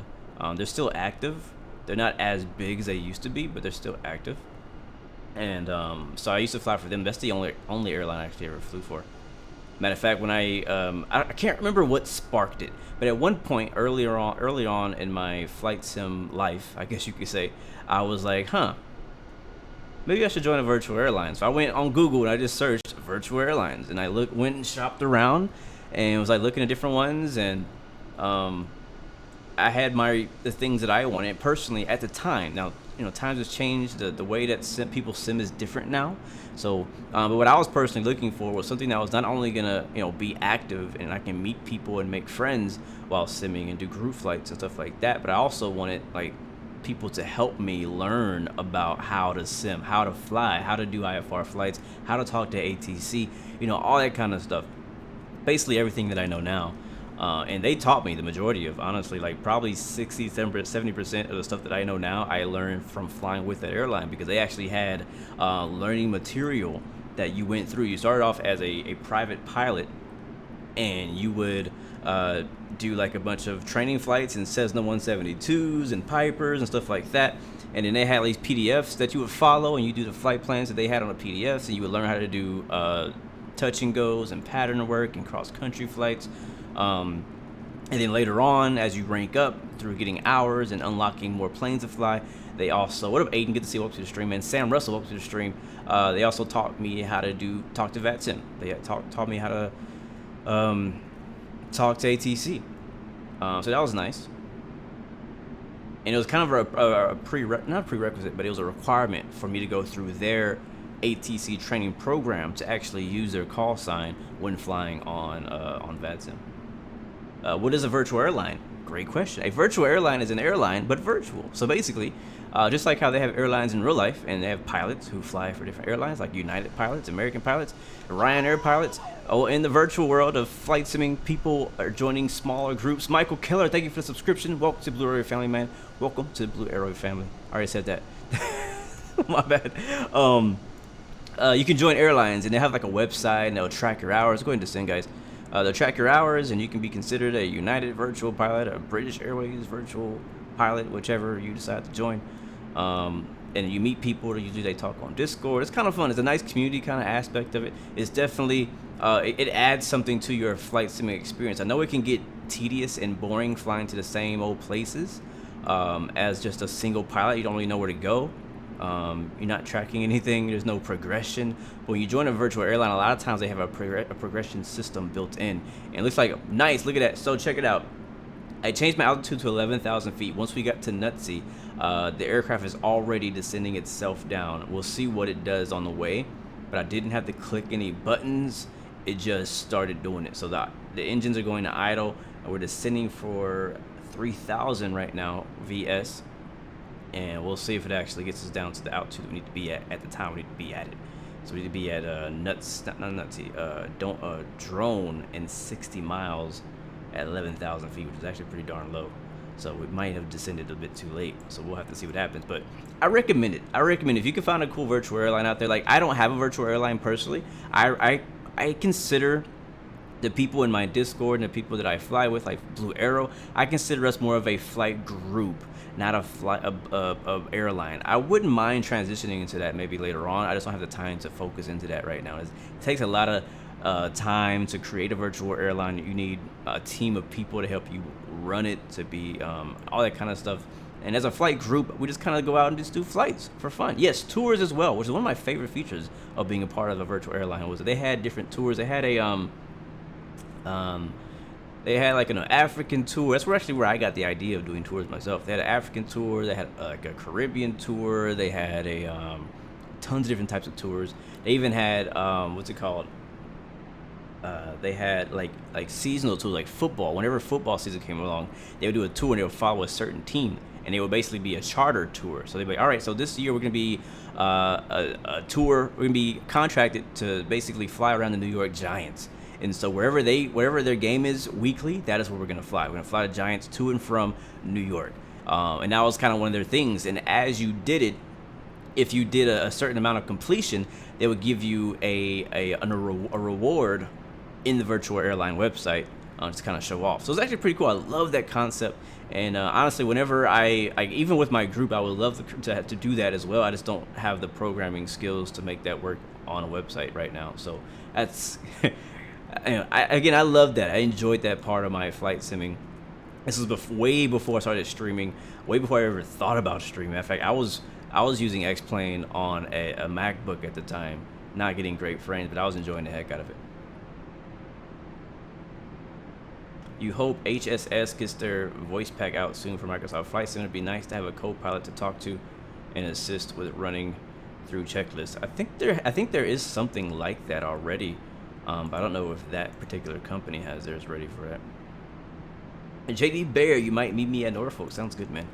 Looking forward to it, bro. We have a second flight today to LaGuardia from Norfolk. Should be a good leg. A great app called A Pilot's Life at Sim Market. If you can't do a virtual airline but want to do the same thing on your own, that's cool. I never heard of that. That's pretty cool. Would that work even for like Microsoft Flight Simulator? Like, is it sim restricted, or could you just pick it up anywhere? Because I personally am a fan of the career mode idea, because as you fly, you know, there's only, I'm not gonna say it's only so many places. There's obviously infinite possibilities of places you can fly to, but usually your mind stops at certain areas. You know what I mean? And being able to fly with a virtual airline or have a career mode that kind of directs you to fly to certain places for different purposes, whether you're logging hours, trying to work on a ranking system, or if you're doing FS economy and you're trying to earn money to earn more planes and build FBOs. That's why I like FS economy so much. I just personally like some type of progression system. I want to simulate the flying part. You know, I want to do all of that, but I also want to have a purpose behind why I'm flying, and not just be flying from A to B for no freaking reason, right? Like, tell me that I'm carrying, you know, Amazon Prime cargo or something. You know what I mean? Give me a reason to fly, besides just looking at it, because there's some places that you would just never fly to, because the scenery is just not amazing. Have I looked into On Air? Yes, I have On Air. I have a subscription actually already to On Air. I haven't been using it. I actually suspended it, but I have On Air. I used it on X-Plane for a while. I used it on Microsoft Flight Simulator during Microsoft Flight Simulator's alpha, because it was the only thing that worked on alpha at the time. It's pretty cool. I think it's worth checking out. It's not very expensive. It's worth checking out. I personally, in the end, wasn't a fan of how it was set up. I didn't like how slow it was. I didn't like the way that the screens were organized. So after a while of dealing with that, I finally you know, just stopped using it. I didn't enjoy it anymore. But I think it's a good app. I think a lot of people would like it, and it is pretty decent. It works for Microsoft Flight Simulator. Jay Koo, what up, man? And Shane Patel, you are Rotate Aviation just on Facebook right now. Any chance you're going to be coming to Infinite Flight? I don't know yet. I don't know when we will return to Infinite Flight is a mystery. On air is fun. It can get complex, as complex as you want it to be. My personal issue with on air is the fact that when you fly out to somewhere, you never fly back. That's the only thing I didn't like. I like it for exploration purposes, but if you want to build an FBO or a home base, it's basically no purpose of building a home base. You're pretty much a freelancer, free agent, just flying random places in random planes, which is cool. It's fun. It gives you a purpose to fly. But I like to be able to say, all right, so Dallas, Fort Worth, or San Francisco is my home base. This is where I'm going to base all my planes. This is where I'm going to do my maintenance, everything, right? And then I have jobs that I can create that direct me to different spots. They can be random spots. I don't care about that part, but I also want jobs that return. That was the main thing. That whenever you have a flight from an FBO, it would only be out. There'd be no returning flights, only outbound flights. And then also I didn't like how slow the loading screens were. Those are the two things. Again, I would still say I recommend checking it out and trying it out maybe for a month and see if you like it. But I personally, in the end, I went back to FS Economy. What airliner am I hoping added to Microsoft Flight Simulator? 737, absolutely. That's what I want to see right now. Your name is pronounced Sean. Thank you. Yeah, I didn't know how to say that. It's spelled differently than I'm used to seeing. Yeah, managed descent mode is working for me too, FPV, right now, so far. I mean, we're at 13,000, 20 miles away from where we need to be 11,000 for our altitude restriction, and I'm pretty happy with how it's going. I'm actually surprised at how, I mean, I don't want to jinx it, but I'm pretty surprised at how smooth it's going at the moment. That's all I'm going to say. That's all I'm going to friggin' say. What do I think of Microsoft Flight Simulator? Do I like it? Yes. It's a work in progress though. I still believe that what we're flying right now is beta or a Charlie. I don't know. It's early access basically. It's not done, and that's kind of my perspective of it now. Like, they don't call it that specifically, but I consider it beta because it flies like a beta. It has beta problems. It has early access problems. It's definitely not complete. So that is my personal take on it. If you look at it as a beta simulator, then you're a little less picky, I guess. Like, obviously you still want things to be right. But you're a little less picky. You're like, okay, you're a little bit more understanding of the things that are broken, and like, all right, well, it's not done. And you know, again, give it a few months, give it 6 months to be a completely different simulator.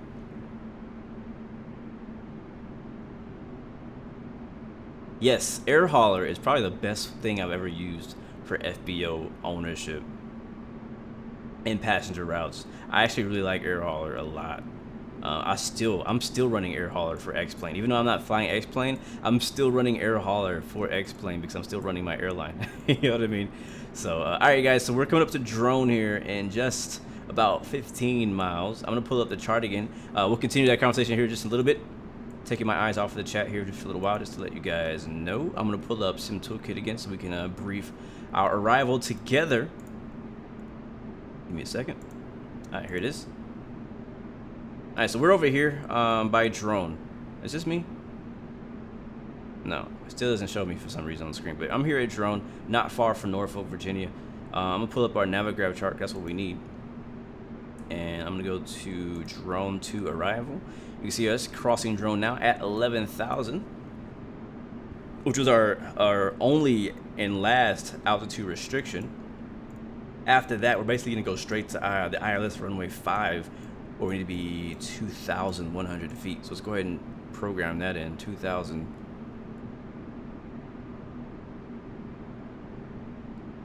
2,000. Switch over, please. It's still in thousands. I want to switch it to hundreds. There we go. All right, that's thousands. That's hundreds. All right, 2,100. I don't know if it's gonna do this. It's on its own though. We gotta get past drone first for it to even activate. A pretty deep descent, I would think. It might not be, but it seems a bit deep. We'll get the weather too for Norfolk as well, and we can get that also here in Sim Toolkit Pro. If I go back to my current flight and you go to weather, 1040 at 8, 10 statute miles, clear, which is what we see out the window right now. Temperature 21, dew point 09, altimeter 3010. So that's what we want, altimeter 3010. Thank you, JQ, for the follow. Welcome to the Blue Arrow Royal family. Hopefully you're enjoying it, man. Thanks for coming through. So let's come out of standard. Oops, that's gonna be something different. These click spots be killing me, man. I tell you, these click spots. There it is, 3010.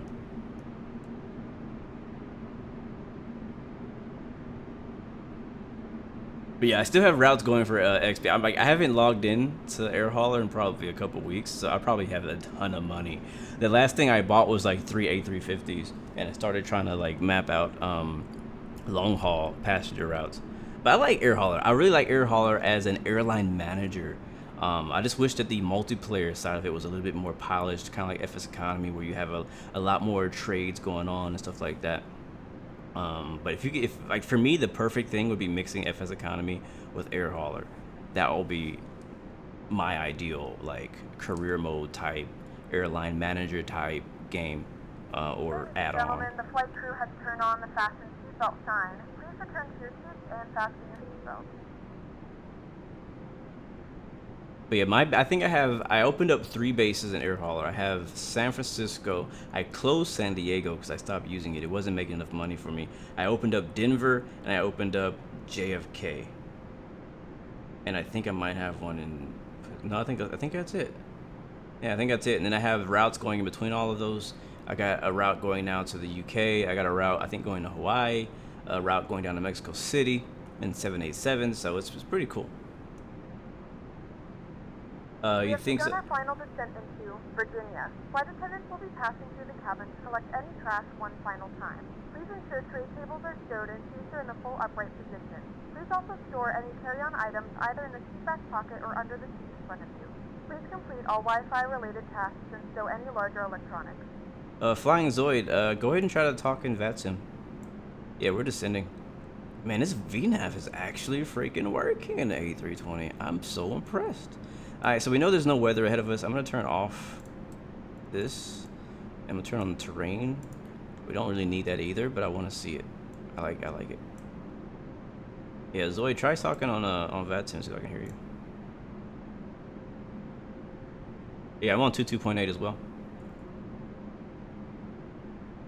Nice, Christopher, you finally did get a Air Hauler and you got the 737 rating, bro. That's dope. That's dope. Yeah, I think Air Hauler is really good for airliner routes. You know what I'm saying? And it's good as well for GA, which is why I like it. You can do either or. If you want to do GA, you can do GA. If you want to do airliner stuff, you can do airliner, or you can do the transition like what I did. I started at the ERJ E145, which is like the cheapest, least amount of passengers you can get in an airliner. And then I worked my way up to the 737, and that's just the way I did it. And I actually really enjoyed doing it that way. Noodle Gamer, my PC build, type in ! specs, and it'll tell you everything I got. Alright, 10-0 is on a 10-mile final runway 05. Alright, we're a bit ways out.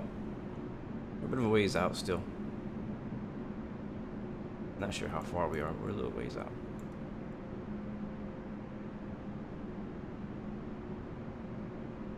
It's been a good flight though, to be honest with you guys. Like, it's been really smooth. A quick little hop here over to Norfolk. Honestly, I like landing the other direction in the Norfolk because it has, you fly over the water, but this works too.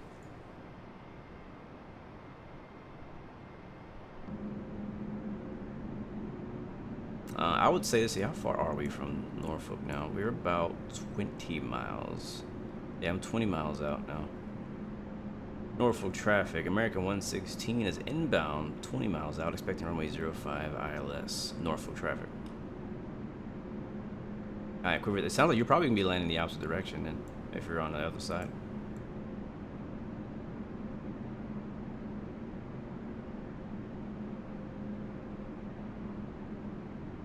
Yeah, it's no problem, Shane. You know, PC flight sim world may not be for everybody. I mean, I'm sure you have your reasons, man. Nothing against that. I always just agree, like, man, like, whatever sim works for you, do that. Like, don't let other people, streamers or friends, community, pressure you into thinking that you have to like Microsoft Flight Simulator or you have to be fly X plane or whatever. Find a sim that you enjoy and fly the heck out of that. You know what I mean? I think the one thing that we all do have in common is that we all love aviation. We're all interested in aviation, and a lot of us want to fly realistically. You know, so whichever sim does that for you, do that. All right, looks like we're gonna be nice and early for this flight.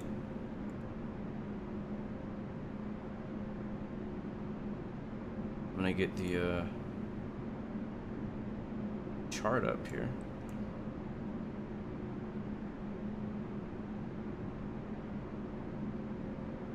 Let me go ahead and check, make sure our radio navigation stuff is right. Sometimes it's a little bit off. It didn't give us CRS should be 047, not 38.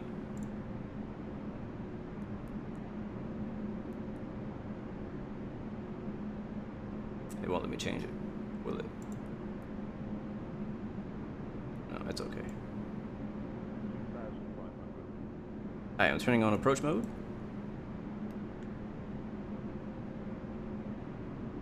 And airport's gonna be 12 miles off our nose, around our 11 o'clock-ish.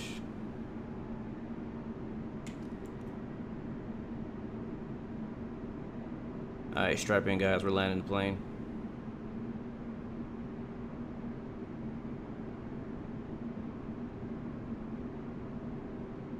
Terminal is gonna be, it looks like, on our left after we exit. Probably gonna take Gulf, the high-speed exit Gulf, on the way out. It still has not detected the ILS. Oh, there's a glide slope localizer, perfect. Alright, going down flaps, down a notch.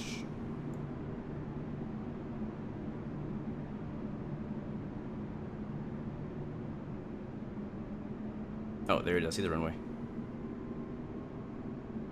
And we flying over the bridge. There's Norfolk off our left. Look at this.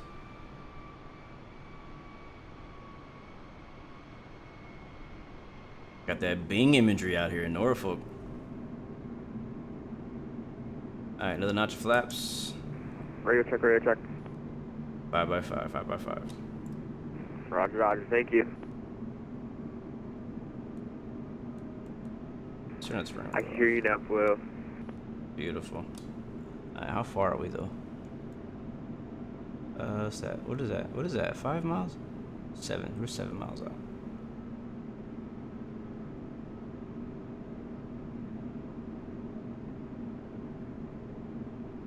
Alright, let's get the auto brake set to medium.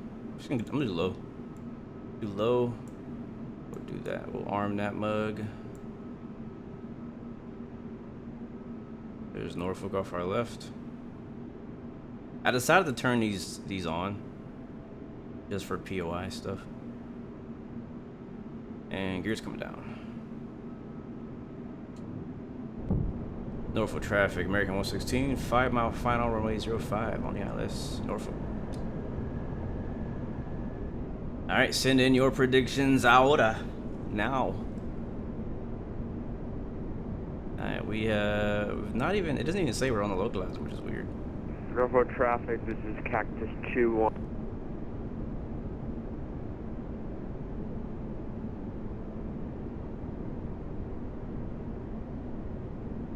Alright, winds are crossing here, about 16 knots at the current location. 322 at 16. I got 2 aircraft ahead of me on final.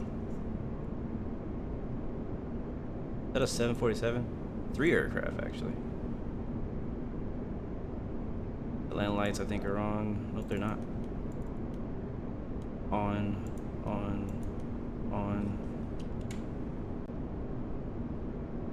Alright, we're now less than 3 miles. Cactus 2-1 going around. I have the controls. and I now have the throttle as well. Don't do that. I fully have the controls. Looks like both aircraft are going around. You know something I noticed? If you're flying VATSIM and all players and you're on Microsoft Flight Simulator, a lot of times it'll actually double your plane for other people because it's drawing you as a Microsoft Flight Simulator plane, but it's also drawing you as a VATSIM plane. So you have two planes duplicating on top of each other, which is weird. So it might be actually better to fly on like group only or something like that so you can't see people. Alright, power. We're low. Come on, float it. I need to float right now. There's a float. Very nice looking runway. Come on. Oh boy. And we're down. Oh, no way. 500? Oh, that's BS. Alright, reverses.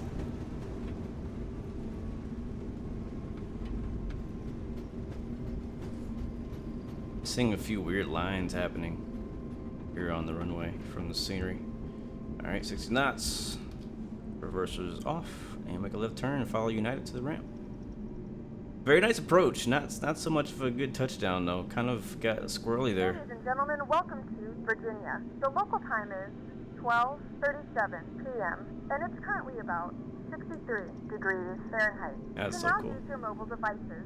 Please remain seated until the aircraft is Oh no, to the Baron. complete stop and the seatbelt sign is turned off. Remember to use caution when opening the overhead bins as items may have shifted during the flight.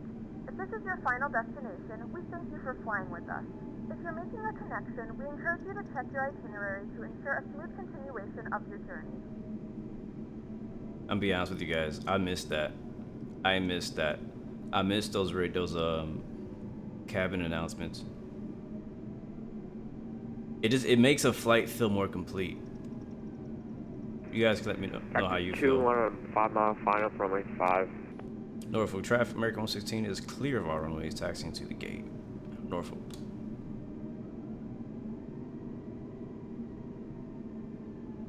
Need a layup at the Holiday Inn for maintenance. Yep. I know, negative 500. That's what it said. That's what it said. I don't believe it, but that's what it said. Negative 500. So it is what it is. Approach wasn't bad though. I really thought we were gonna put it down softly. I really did. I gotta find where our parking spot is. A lot of times, a secret. I don't know if it's a secret, but one way to know where ATC is directing you or would want you to go is if you look for the trucks. Well, actually, I'm probably not gonna work at this airport because this airport is not default. Yeah, I don't need to see them. If you look for the default trucks though, you'll find your parking spot. We're not gonna worry about it. We'll park anywhere. We'll park next to United.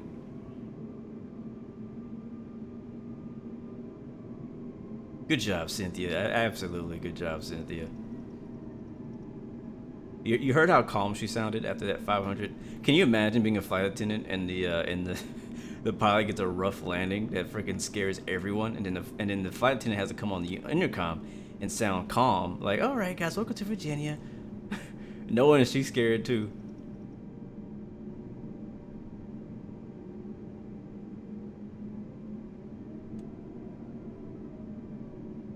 Ooh, that would be cool too. A follow me car mod.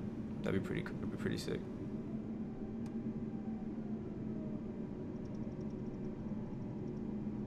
All right, it's gonna be our spot right here.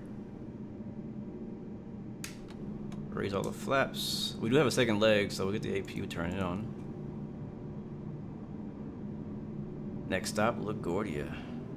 But for now, guys, welcome to Virginia.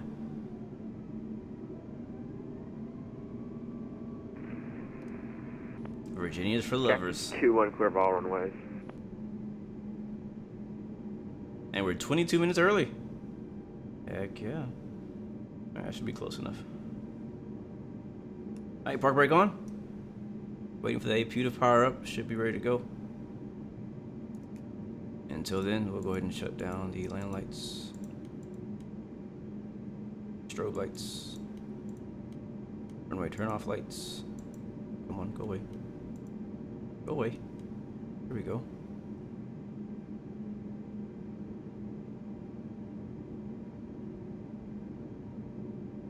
Any fuel needed?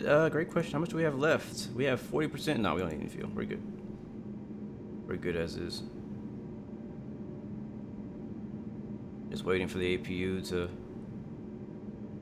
be available. We'll start that up and we'll shut the engines off. I could just hit external power and not even worry about that. Yeah, we'll do that. And we'll call the jetway. And get rid of these guys.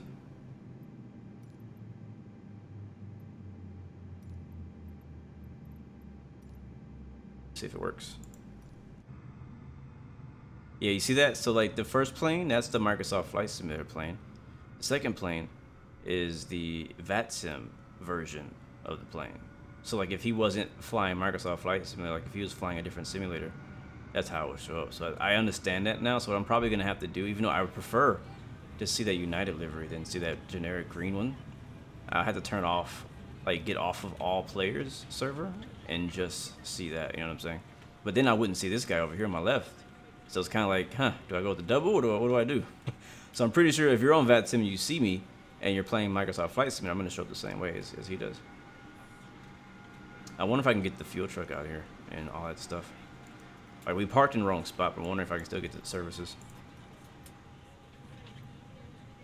We don't know where the baggage is. It's right there now.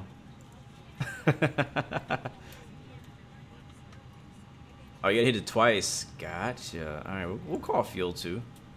No fuel truck available. Yes, there is. Oh, okay, there's no fuel truck. Nice flight, guys. Very nice flight. I really enjoyed that. I really enjoyed that. Probably the smoothest IFR flight I've ever done on Microsoft Flight Simulator.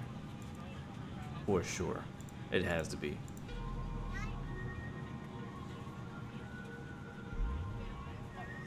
All right, well, with that being said, on to the next one. We got one more leg to do today. Let's get ready.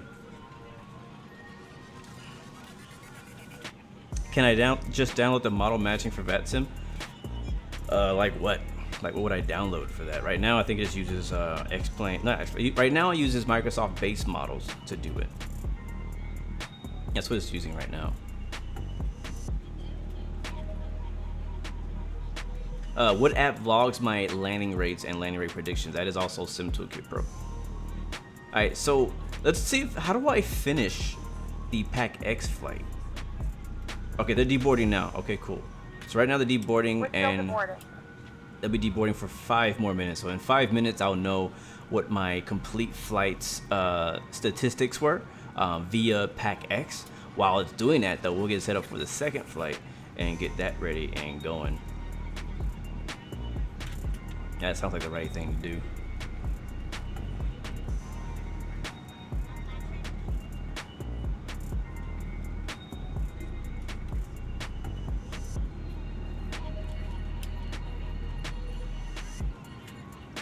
Yeah, usually there's a guy standing here or a woman. Usually it's actually a woman standing here with the batons guiding you in. But if you don't park in the right spot, you got to call these guys in a second time.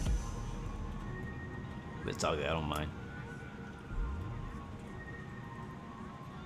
How to refuel in game? There's 2 ways. They're basically the same though. Actually 3 ways. If you're in a GA plane, or honestly, if you're in any plane, if you just drive over to the actual fuel tank, it'll ask you, like this screen right here will pop up automatically. When you drive or taxi to the fuel tank, you just gotta find where it is. This screen will pop up and like, hey, how much fuel do you want? But it's the exact same thing as going up here and clicking it. So really, it's kind of like again, it's another role play feature that you can do, participate in, but it technically doesn't do anything. You could also call in the fuel truck through the ATC menu, which is the same exact type of thing. So I've done it a few times, and there's no fuel truck available at this airport apparently, so it's not going to drive up to me. But once he drives up to me, we would actually see him come over here to the left wing, and he'll actually connect the fuel pump and everything to the airplane, and then it'll ask you, hey, what do you want? Which is pretty darn cool, in my opinion. So they've already undone the baggage, which is pretty sweet, and let's get ready for a second flight. So I'm gonna bring you guys, actually I'm gonna do this over here on SimBrief. Again, if you don't want to input the flight plan manually, you can go to type in !flight plan. I'll do it for you. and you can actually load in the flight plan straight to your simulator on the world map. I have that provided there for you.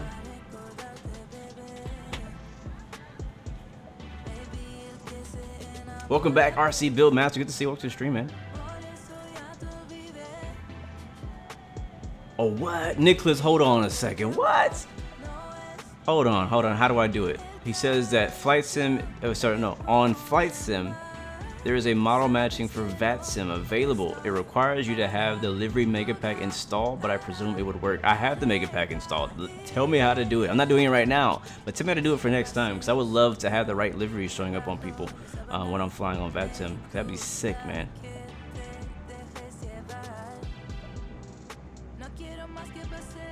It's all good, Nightside. It's all good.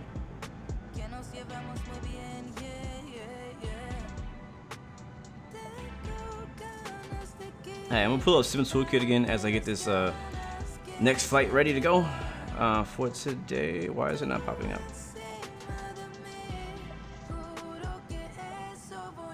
Let me try that again. Uh-oh, I think I broke it. Let me restart it.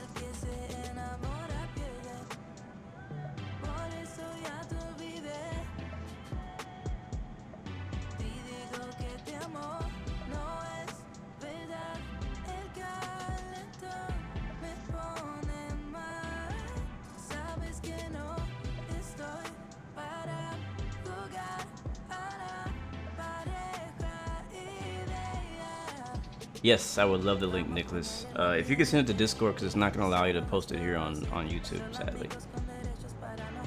Or, yeah, just do it that way. That'd be the best way to do it. How do you know how much fuel to ask for? That's a tricky question in Microsoft Flight Simulator, because it only shows you percentage of gallons and pounds.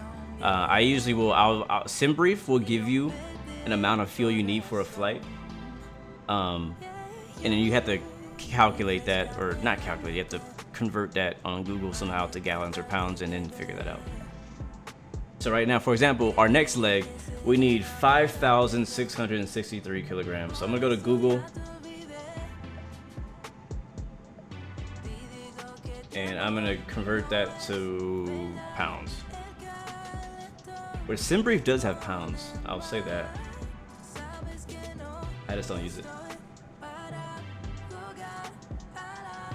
So I need 12,000 total, 12,484 pounds of fuel, which we have way more than, not payload, but fuel. That's what we want. So it's down here. So down here it says fuel, max allowable fuel, 18,000 right now. We need 12,000. I'm gonna do 13. So we're not super heavy. Wait, where's my thing going? You know what? I think PACX just did that. Yep, that's what happened. That's exactly what happened. Alright, flight is complete. Where do I see my stats?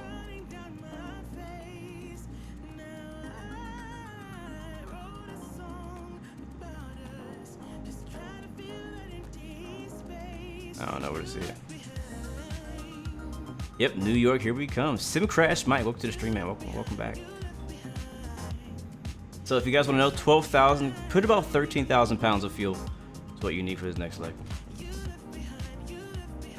Alright, I'm gonna get off of VATSIM and relog in. I'm just gonna disconnect so that I can file my flight plan and send it to VATSIM.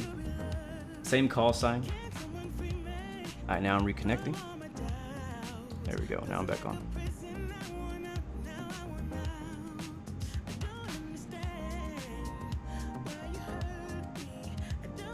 Let me see if I can get Sim Toolkit working again here. It wouldn't close, like it refused to close.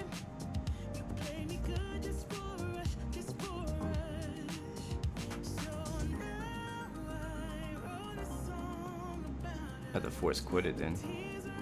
Sim Toolkit trying to take over.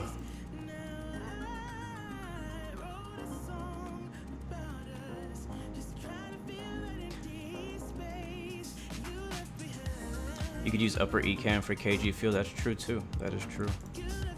I actually didn't think about doing that. That was a good idea.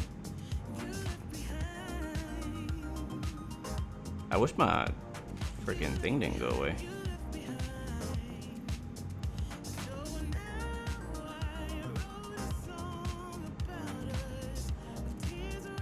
Alright, I'm just waiting for a sim toolkit to load. Montego Bay, one day, that'd be cool. We haven't been there yet. We haven't flown Jamaica yet. That'd be a good flight. I would honestly, I don't know. Jamaica's so nice. I would want to do a VFR flight at Jamaica. You know what I mean? I think it'd be nice.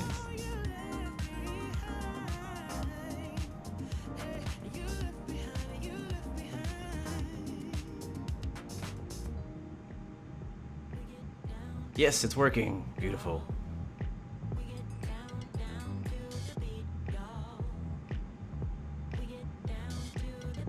Alright, cool, it's connected. Alright, so I'm gonna set up my next flight plan. So it's pretty easy in Sim Toolkit Pro. I already set it up in SimBrief. So basically I've connected it. Let me complete the last flight though. I want to complete that. I've connected it to my flight. So you can actually see this is my logbook of all of my past flights. There's a bunch of them. My project fly list is way longer because I've used that one for years. And here's my fleet page, all the planes that I typically fly, mixture of X-plane and Microsoft Flight Simulator planes. Here's my landing reports. That last one was registered a 507. That's ridiculous. There's no freaking way it was a 507. And that screen doesn't work yet. Rex is still working. We can refresh it though to make sure it is, because I think it is really just clear here in Norfolk. And this is my logs. This is all the places that I've flown. You can see there's a lot of places I still need to go. Or some of them I've been to, I just haven't logged them. All right, so we go to flight planning. I'm gonna go to load latest from SimBrief. That's gonna load my flight plan from SimBrief that I already set up. It's gonna make another fictional flight number, Blue 1659. So a few random numbers. Aircraft is A2. And that's it. Fly now. Alright, cool. So now it's going to bring in my flight plan from SimBrief, which is right here. Our weather information for Norfolk, our weather information for LaGuardia. Alright, cool. So let's go inside the cockpit and get everything set up for our second leg.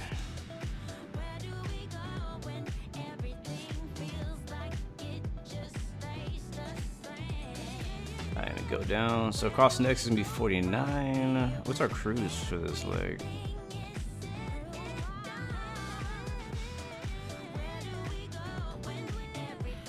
$33,000 again. All right, so initiation. We're gonna change this up. So, let me delete that. Kilo. Where we at? Oscar Romeo Foxtrot / Kilo. Lima Golf Alpha. Return. Cost index, what was it again? It was 49. Cruise 39. IRS should already be good. Perf. All that's gonna probably stay very similar or the same. Actually, no, back to next page. Is that? No, it's initiation next page. We have a new, oh, it's the same. I guess it's the same. All right, flight plan, Norfolk. What be, see, what does it say?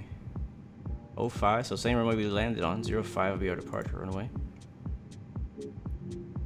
05, there will be no departure. So it's gonna insert. And then our next waypoint is gonna be HPW. Hotel Papa Whiskey. Put that in there in the next waypoint. It's probably gonna ask if we have if like different versions of it. We'll top the top one. What do I use for music? I use Spotify, but I'm using Epidemic Sound is technically what I'm using. It's a website that gives you copyright free music. Technically not copyright, yeah, it's copyright free. The short answer, it's copyright free. But no, I can't just play anything that I want because that wouldn't work. I would get all kind of copyright emails. All right, after HPW is Tappa, Tango, Alpha, Papa, Alpha. And you know what, before we leave, guys, I do want to show you guys this airport. Vertical Sim was gracious enough to provide me with this airport we're flying in and out of today. And I think it's really good. I've always really loved his work, his quality, his attention to detail. So I'm going to show you guys the airport a little bit before we depart. Papa X-Ray Tango, the next waypoint. And from there, that'll be our transition to our arrival in LaGuardia, CoreT.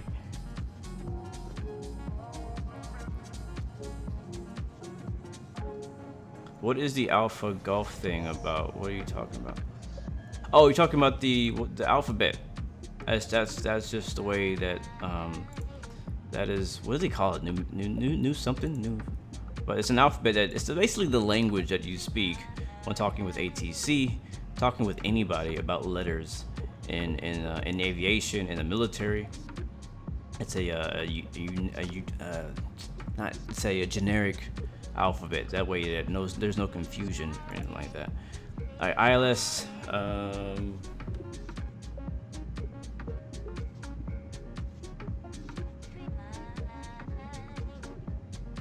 22. I like that approach. 22. Be CoreT 4. How did I learn it? I just practiced it. Like, that's literally the only way. I never went and like looked it up. I watch live streams of other people who fly like me, and they say it all the time, and you kind of pick it up over time. And you have to force yourself as well to actually speak it, to learn it. So I always forced myself whenever I did aviation stuff to make sure I was using those terms, because you could easily say, oh, you know, Apple, A for Apple, B for Bob. You know, when you're on the phone with like a person, like, yeah, Alpha, Bravo, Charlie, Echo, Echo, or something like that. You know, they're like, what? So it catches them off guard because you can say it so quickly when you know it. All right, I think our flight plan's done. Just gonna go through here and check it just to make sure it looks good. I'm gonna go to this view. Also check it here in the plan view.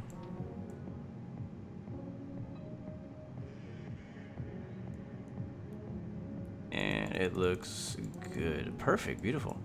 Very nice. Why is this so dark? There we go. All right, so let's go ahead and bring that back to the arc. There we go. And see, perf is good, initiation page is good, flight plan page is good, radio page is good. We are basically ready to push back. Let me get PACX ready again. I'm not gonna pop it up on the screen this time. If you want to see how I set it up, just go to the very beginning of our video today, and you'll see how we got it set up. PACX for our flight, for our announcements and things like that. Hit in flight. Oh, there it is. My flight report. So how do we do? Short departure delay due to traffic, hard landing. Ow. It'll be nice to off the ground sooner. I definitely recommend you at work. Yeah, so the passengers are actually generically happy with our performance last time around, besides the hard landing. Other than that, they actually enjoyed our flight. That's great to hear. All right, next departure is KORF-KLGA. BLU. Cruise at 33,000 feet. Flight time. Let me take this down.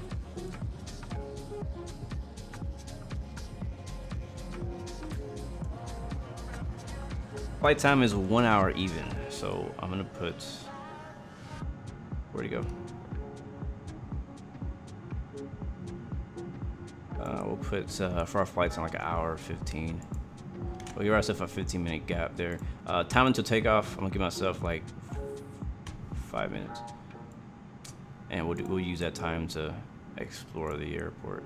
146. Next, there will be Wi-Fi on board. There will be in-flight entertainment, and that is good to go. Start. Time until departure is invalid. We'll put zeros. Here we go. JD Barry, what's up, man? Come on, bro. Let's go. Let's do it. Let's do it, man. Let's do it. Alright guys, alright, so 5 minutes to departure. So if you guys haven't joined us, you have 5 minutes till we're pushing back. Just letting you guys know that. In the meantime, I am going to show you guys Norfolk International Airport by Vertical Sim. So I believe this was an airport that he had on X-Plane. I think I did have it. I had it on X-Plane as well. It's just a little piece, a little sneak peek of what's to come in the future of Vertical Sim. Looking forward to his Tampa coming out.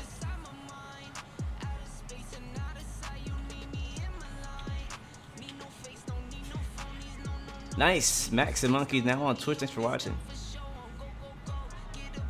Watch out for the gators. Yeah, watch out for the gators out here. So pretty straightforward airport itself. I mean, this is just how it looks in real life. I mean, it's nothing like extremely special. It's a bit of a smaller city compared to some of the other ones, but plenty of room for airliners. I'm not sure how heavy of the planes that comes out. There's Norfolk out there downtown in the background. I do like the big numbers that they put on here. Makes it pretty easy to find your gate. I really like the ground textures. Look pretty good. I haven't tried it yet with like in the rain, you know, where like sometimes the textures will change a little bit in the rain or in the snow. Yeah, I like the dirt oil stains for sure. I'm gonna come over here to the I guess the lobby pickup area here. Let me speed this thing up. Oh yeah, VFR map now works. Does not crash your sim. Thank God. Speed that up a bit. There we go. Yes, this is an add-on. This is an add-on for Microsoft Flight Simulator's airport. Down here, you kind of I don't know how to fix that, but it's a little bit, the elevation's a little bit off there on the actual airport. But other than that, it looks pretty good. We just don't look at it from the other angle. It blends in pretty good though with its surroundings. I like how the trees are kind of surrounding this area here. The tops of the buildings are a little bit low quality, a little pixelated, but I'm not sure if there's anything you can do about that. The parking garage looks pretty nice. And it makes sense to not put any cars on the interior ones because it kind of takes up more frames, right? So just put them on top where you can actually see them.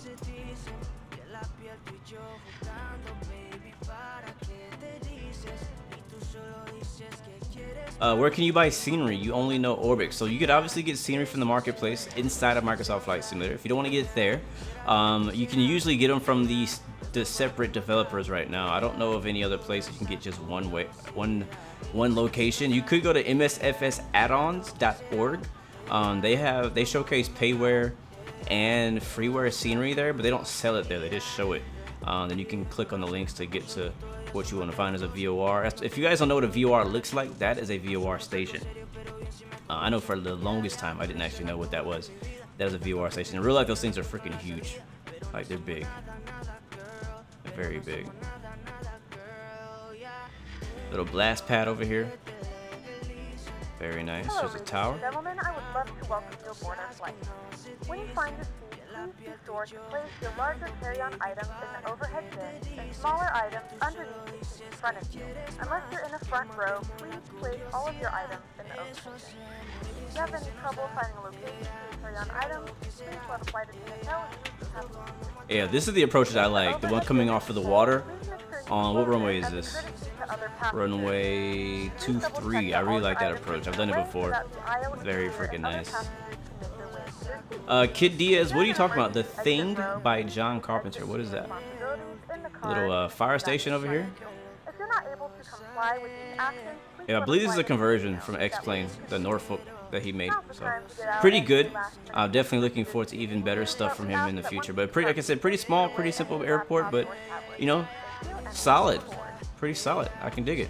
All right, let's hop back in the plane. Boarding is finishing up, and we are ready to push back. I think they're done. Let me make sure that the flight attendants are done. We're still boarding. Let us know.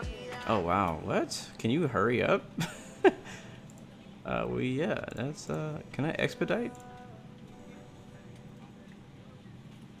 XPS, expedite, please. We'll see what we can do. Alright, so looks like we have 3 more minutes now. I didn't realize it was gonna take them that long on the board. Moving cars? I don't know. I think I have them turned off. I think I have the airport traffic turned off. I was doing a video the other day, and I needed to not have random fuel trucks driving through my through my cockpit window. Isn't SEAL Team 6 stationed in Norfolk? I don't know. That's a great question.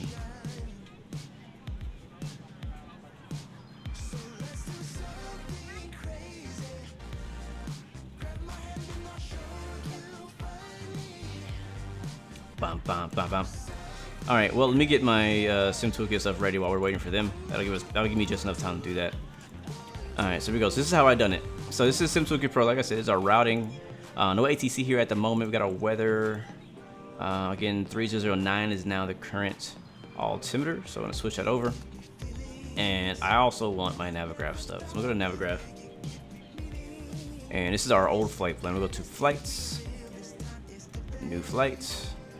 And from SimBrief, Norfolk to LaGuardia. Now it's going to load in our new flight plan. You can see that it's loaded here on the dark. This is the dark mode version, by the way. And I'm going to get my Norfolk chart again. Airport, I'm going to pin the airport chart down here so I can access it at any time I'm ready. No SID here out of Norfolk. And then we need the LaGuardia We're ready to go when chart. All right, she's ready. Beautiful. Thank you, Cynthia. Airport info, approach 22, I think is what we're getting, right? ILS 22, and the star is a Corey 4. Hey, Milton 4, that's cool. Alright, this is where we are. So again, taking 05, when we taxi, we'll taxi out, nose to the right, nose to the south. We'll take Charlie down to 05 for departure, straight out to LaGuardia. So that is the plan. Let's take that down, we'll get the jetway out of here. And I'll go ahead and kill the music after we get the engine started up. And request pushback. I think our APU is on. Yeah, it's available. Alright, so APU bleed and beacon is welcome on. aboard flight 8564 with service to New York. Our flight So time cool. will be roughly 1 hour and 15 minutes. Now that the cabin door is closed, please make sure that all devices are in airplane mode and your large devices are now shut down and stowed. Please fasten your seatbelt and make sure that all tray tables and seat backs are in a full upright and locked position for departure. Cabin crew, prepare cabin for departure. I think I pushed back too early. It's okay. Alright, push me to the left. Ladies and gentlemen, please direct your complete attention to the flight attendants as they demonstrate the safety features of our aircraft. You will notice a light illuminated above your seat. When this light is illuminated, please fasten your seatbelts low and tight across your lap. To fasten, insert the metal fittings into one another and tighten by pulling on the loose end of the strap. To release your seatbelt, lift the upper portion. See ya, of the Tino. buckle. Thank you, man. We suggest that you keep your seatbelt fastened throughout the flight as we may experience unexpected turbulence. Please take a few moments to now locate one of the several emergency exits on this aircraft. In some cases, your nearest exit may be behind you. In case of an emergency and we need to evacuate the aircraft, Alright, there is park lighting on. on the floor that will guide you towards the exit. Left engine starting In up. the Let's go event of outside. decompression, an oxygen mask will drop in front of you. To start the flow of oxygen, pull the mask towards you. Place it firmly over your nose and mouth. Take it on runway 05. 05 for Tighten takeoff. the straps if necessary and breathe normally. Although the bag does not inflate, oxygen is flowing to the mask. If you are traveling with a child or someone who requires assistance, secure your mask on first and then assist others. Keep your mask on until a member of the crew advises you it is safe to remove it. In the unlikely event of a water landing, a life vest is located in a pouch under your seat or between I have to your control armrests. the When pushback instructed, truck, so yeah. open the plastic pouch and remove the vest. It doesn't do it Over automatically. your head. I wish Wrap it did, the but it straps around doesn't. your waist and buckle at the front. Pull the strap to tighten. To inflate the vest, pull firmly on the red cord only when exiting the aircraft. If it doesn't inflate automatically, you may blow into the mouthpiece for manual inflation. This vest is equipped with a whistle and a light. If you need to, your seat cushion can be used as a secondary flotation device. Please make sure to exit the aircraft as soon as possible and leave your belongings. Once again, all devices must be in airplane mode and your larger devices must be turned off and stowed at this time. Please securely stow your personal items. Make sure your seatbelts are fastened Left and engine's seat up. backs and tray tables are in their full upright position. We remind you that this is a non-smoking flight. Tampering with, disabling, or destroying the smoke detectors located in the lavatories is prohibited by law. All of this information and more can be found in the safety card located in the seat back in front of you. We suggest reading this and letting a cabin member know if you have any questions. How do I know when to turn the pushback truck? Over time, you just know. I mean, you don't really just know. It's kind of hard to do it, but just kind of, it usually arcs about the same way. It's timing. I don't always get it right. I got it pretty good this time.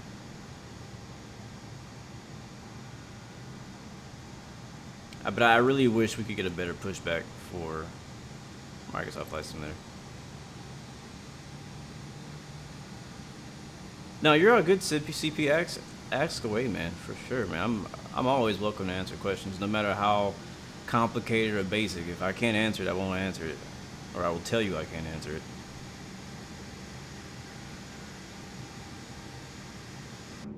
All right, that was a beautiful view of that engine start, wasn't it? All right, well, the engines are both on. We're just waiting for the engine 2 to stabilize, but I think it has. Yes, it's stable. We'll go ahead and switch that back to normal. We'll what's it called? We'll arm the spoilers, flaps. Oops, too much. Flaps 1.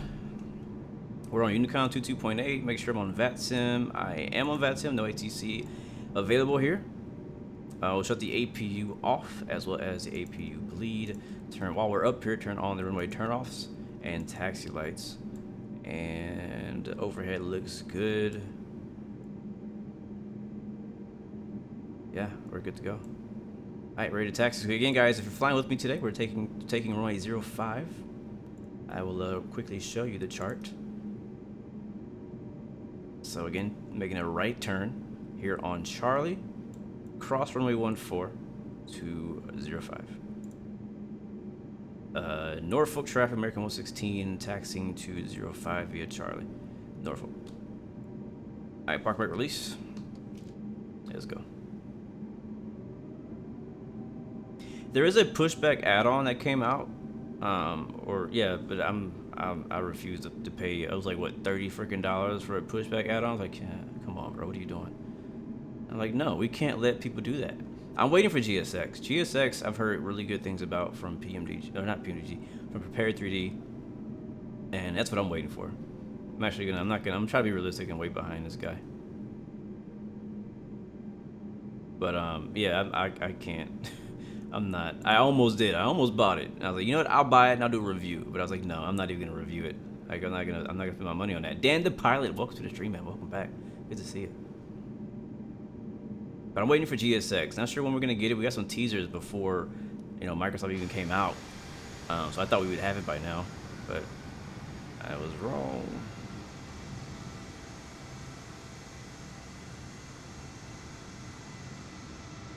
Am I friends with other sim streamers, or is it pretty competitive? I am friends with many of them, and no, I actually don't feel like it's competitive. Not in the way that I feel cocky, like they can't compete. Like, it's not that kind of. Make sure you guys don't get it mixed up in what I'm trying to say. But what I'm trying to say is it's pretty friendly. At least with all the guys that I talk to who stream, they're all pretty nice. They're open to share information. Open to answer questions and talk and do flights together. They've been pretty friendly. So yeah, matter of fact, I have a lot of them. I have links to a lot of them for my Nightbot as well. So like Aussie Flight Simmer, he's a fun guy. Q8's fun. Captain Canada, XP, Geo, John Fly as well. This is a few of them. Oh yeah, what's his name? Freaking Aviator Dan, my man. We were supposed to do a flight and his PC broke. So I was like, dang it, man. Horrible timing. Infinite Aviation 0305. Welcome to the stream. But I'm always open, man. I think, like, with what we do, man, we have such a small community. There's no room for shade. You know what I'm saying? There's no room for shade in our community. We all have similar interests. We all love this. We love this hobby. And there's plenty of room.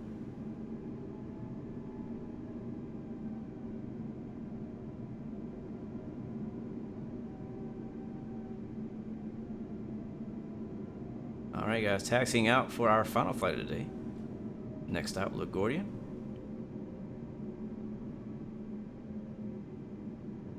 I like this airport. There's something special about flying to an airport that has unique scenery. You know what I'm saying? Mahoney, Timo, thank you for the follow. Welcome to Blue Arrow family, my friend. Good to see you. Hopefully you're enjoying the flight. But it's something special. Whenever you're flying, you're taxiing in, you're taxiing out, and you fly into an airport and you know it looks like it does in real life.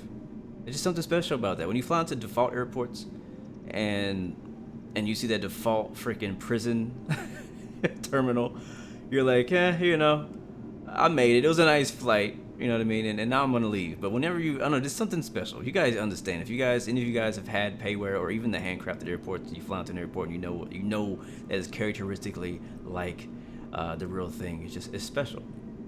It's special. That's why it's so dangerous to get caught buying every single freaking add-on that comes out. You can't. Don't do it.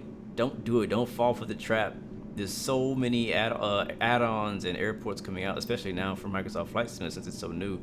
That it's just so easy. It's like, oh yeah, I want Berlin. Yeah, I want San Diego. Yeah, I want Miami. Yeah, I want this one. I want this one. And you just start. Then next thing you know, you spent $300 just on airport scenery. Is the tool I'm using for the chart free? Sim Toolkit, yes, but the actual chart itself, which is Navigraph, no, it is not free. It is Navigraph.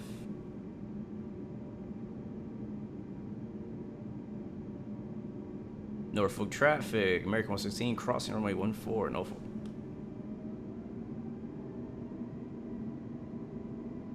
Oops. Now, the thing I learned is if you're in the drone camera, I gotta hurry.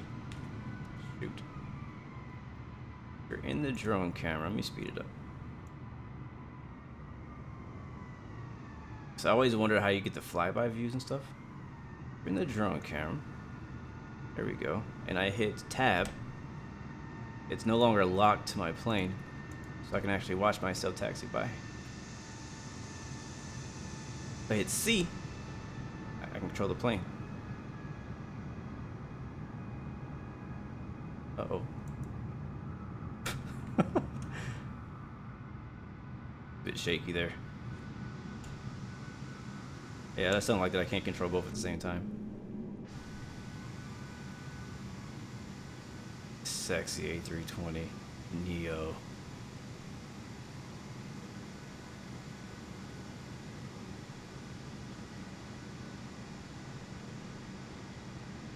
So cool. So freaking cool.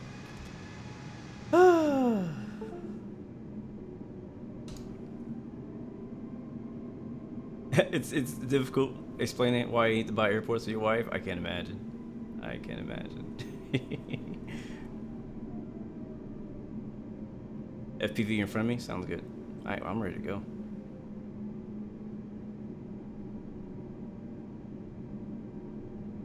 "13 minutes late, according to PACX. Mahoney, hello, man. Welcome to the stream. How you been? Thanks for the sub as well, or for the follow, I should say. I do appreciate that.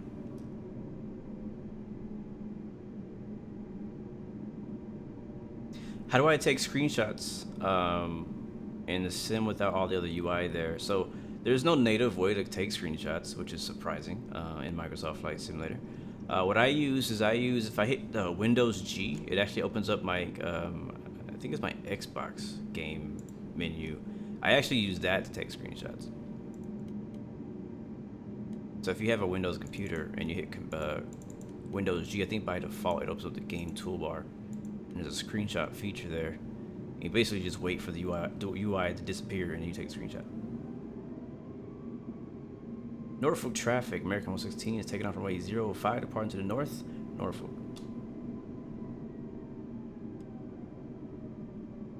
Again, big shout out to Vertical Sim. Probably not here today, but huge shout out to him for providing this airport to me. I really do like it. Very cool little area, very nice little approach.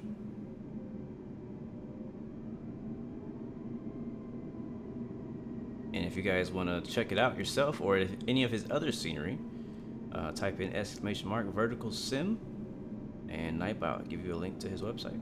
Alright guys, matter of fact, this is actually on the marketplace now too. We're on the runway, we'll line up for our final leg. Yes, Steam. If you have it on Steam, Steam will capture pictures too. I think it's F12 or something like that. Or you can just hit print screen. Either way. Alright, he is airborne. Our turn. Toga. Toga, Toga, Toga.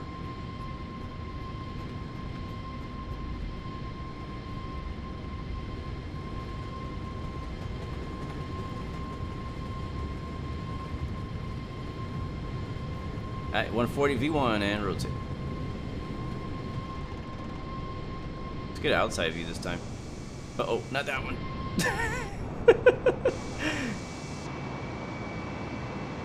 How's the clown gear up?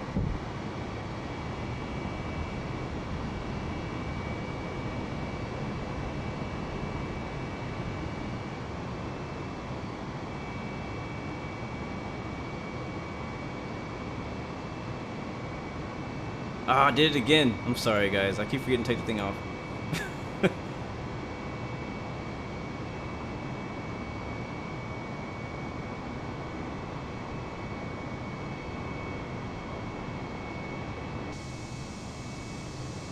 Oh, that is so sexy.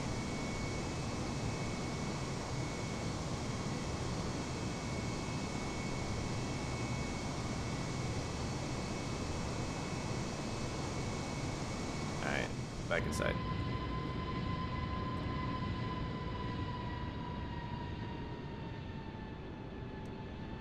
Alright, throttle climb engaged.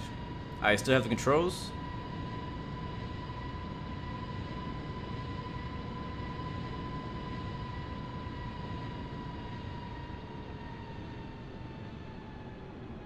I think it's what I have with GeForce experience, but I don't think I use it for my screenshots. But yeah, I think it does. It does screenshots, and I think it also does recording as well.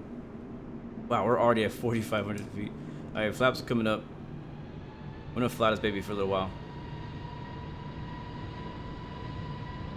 No ATC, nothing to worry about this time, so I'm gonna fly it for a little bit longer than we did last time.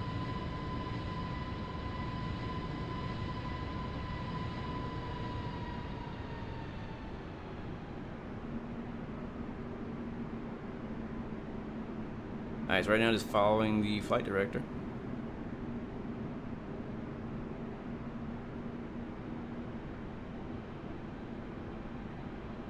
Yeah, I agree. I need Vertical Sim to release that Tampa. He says it's gonna take a little bit. That's a very detailed scenery he made for Tampa. Extremely detailed. Did a great job on the X-Plane with it, so it might take him a little bit longer to convert that over for Microsoft Flight Simulator, but looking forward to that one. I'm also looking forward to his. My favorite scenery for Vertical Sim is Tampa, Baltimore. What's that other one? New Orleans was really well done. I really like his New Orleans scenery.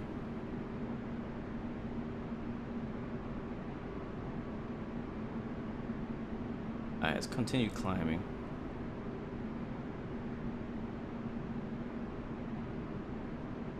That would be cool too. I know we have one World War II aircraft that's been converted over from Microsoft Flight Simulator, but it's not realistic, so it would be pretty cool to see. Honestly, I would fly that. Like the fighter jet stuff, I'm not gonna say I'm not gonna fly because I like fighter jets.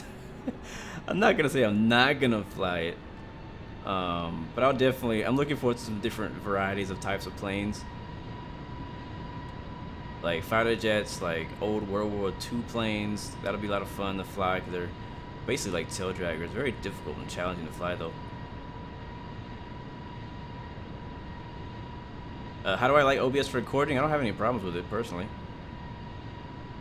I mean, I know there's better options out there for screen recording, but it's done the job for me.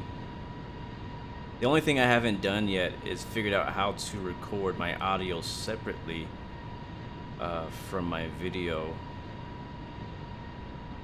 I haven't done that yet. Gentlemen, we are now passing through 10,000 feet.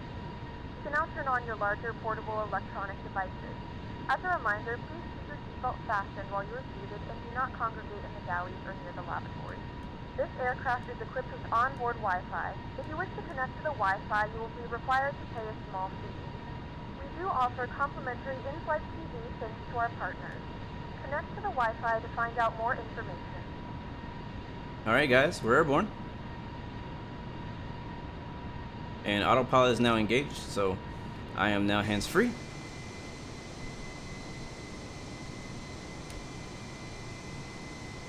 P-38 would be pretty dope. Yeah, I agree. Like, for flying fast over some nice scenery, you know, fighter jets and stuff wouldn't be bad for Microsoft Flight Simulator. But if I really want to simulate military operations, I'm gonna go DCS. Like, they've done it right, you know. It's done right. I mean, unless you just want to do aerobatics, maybe it'll be okay in Microsoft Flight Simulator as well. But you know, what's the cost for PACX? Great question. I don't have it up anymore.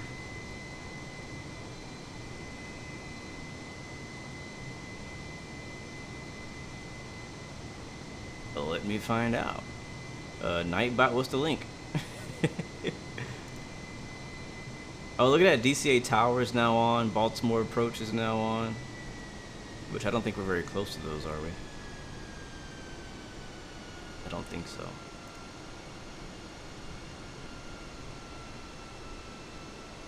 I'll find out the price here in just a second.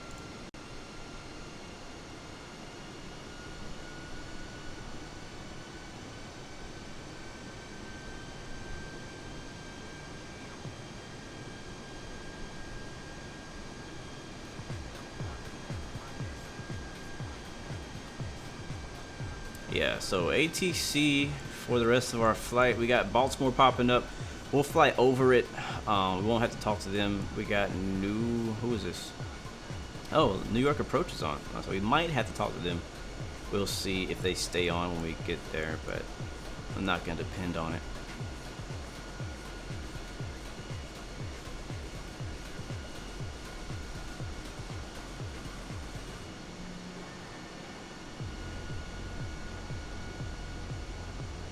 Thank you, Captain Cross Country. I couldn't get to it fast enough. I appreciate that.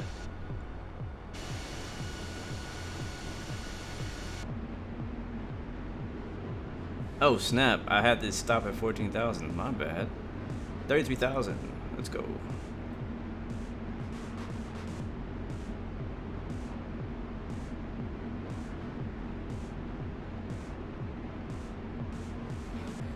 Uh-oh.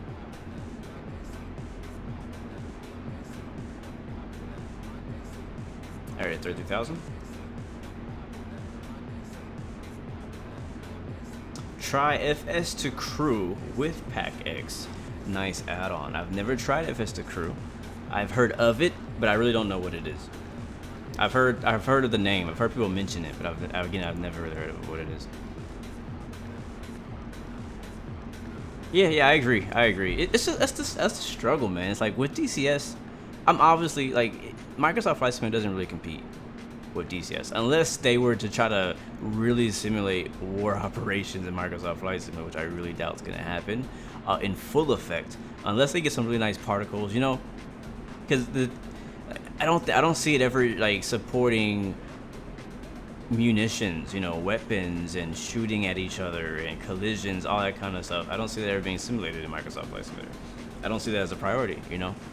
So if you want the real military combat, air combat simulation, you're gonna have to go DCS for that.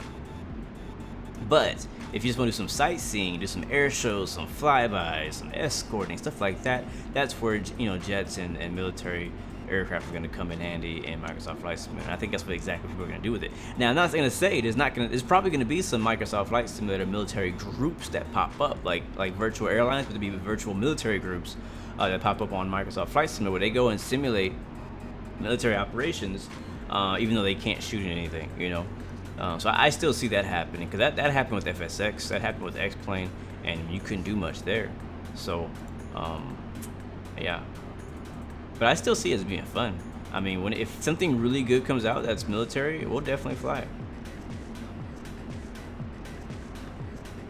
it. Yes, OBS can capture your entire screen, or it can capture just the window or monitor that you want to capture. So right now, what you guys are looking at is I have it directed to capture Microsoft Flight Simulator. Anything outside of Microsoft Flight Simulator that I click on, you cannot see. I also have my webcam. I have two webcams, but right now I only have one connected. I have my webcam plugged in, and it detects my web camera, and I can overlay my web camera on top of whatever. I have the other overlays that I created that are here as well, that you guys are seeing. I have this overlay. It's not popping up anymore. But yeah, I have all different overlays that I have that I can control and pick up and move around wherever I want to do. Again, it's very similar to Streamlabs. Matter of fact, it is the original Streamlabs OBS. It's just OBS. Streamlabs used OBS as a base to create on top of. And then my audio is coming in through my microphone I have up here. And yeah, so I believe it does have the functionality to split the audio and video whenever you record. I haven't been using it. Mick Slimmin, what up, man? Welcome to the stream. How you doing, man? Yes, Grim Reapers. I know all about the Grim Reapers. Matter of fact, I am on their Discord. I tried to join them a while back, like a year or two ago. I tried to join them because I was like, man, this is really cool what they're doing. Like, they're really simulating military operations. I'm like, this is super dope. Then you learn about the planes you're flying too. Mahoney, thank you for the subscription, my friend. I know you've been hanging out with us. Welcome to the Blue Arrow family, man. I do appreciate that. But Grim Reapers is the best way to go when it comes to military simulation, for sure, in air combat situations. Even Arma, they do a really good job with Arma and stuff like that too. So I really like their channel, really like him and their group. I joined their Discord, and then I tried to join their actual group to do Arma and to do DCS stuff. But the issue with the reason that I did not pass the application, because it's an application process, the reason I didn't pass is because I wasn't currently active enough. I was busy, I had work. There were certain times that they wanted people to be able to fly, and I was not able to meet that criteria, so I wasn't able to become a member. I think maybe now probably wouldn't be the best time either. But a little while ago I thought about rejoining, but they weren't taking applications anymore because they were too full. So it's pretty cool. I like them, and I like their missions. I really like their style of gameplay, for sure. But there's a lot of other missions that you can do that are not Grim Reapers that are fun. Oh, no problem, Mahoney. Thanks for coming through, man. When are you? You're so stressed out. Well, chill, bro. Chill.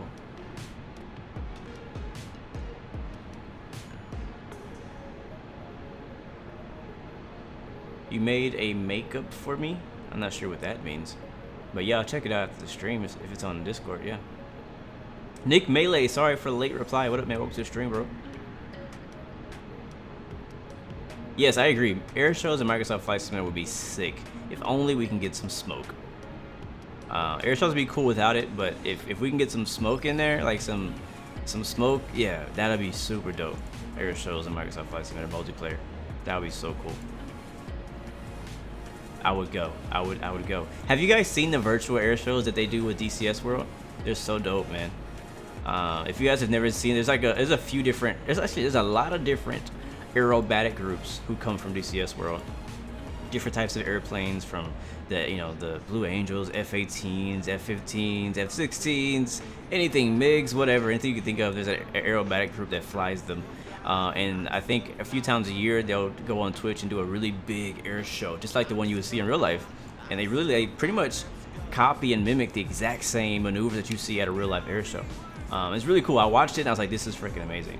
Like, I watched it my first time. I was like, wow, this is crazy. This is just crazy how authentic this looks and feels. They're super legit, man. Have I tried the F-14 on DCS? You're itching to get your hands on it when it gets on sale. Yes, I have the F-14 and it's a beast. It's a beast. Alright, we're climbing past 24,000 up for our cruise 33,000. We're still ways out.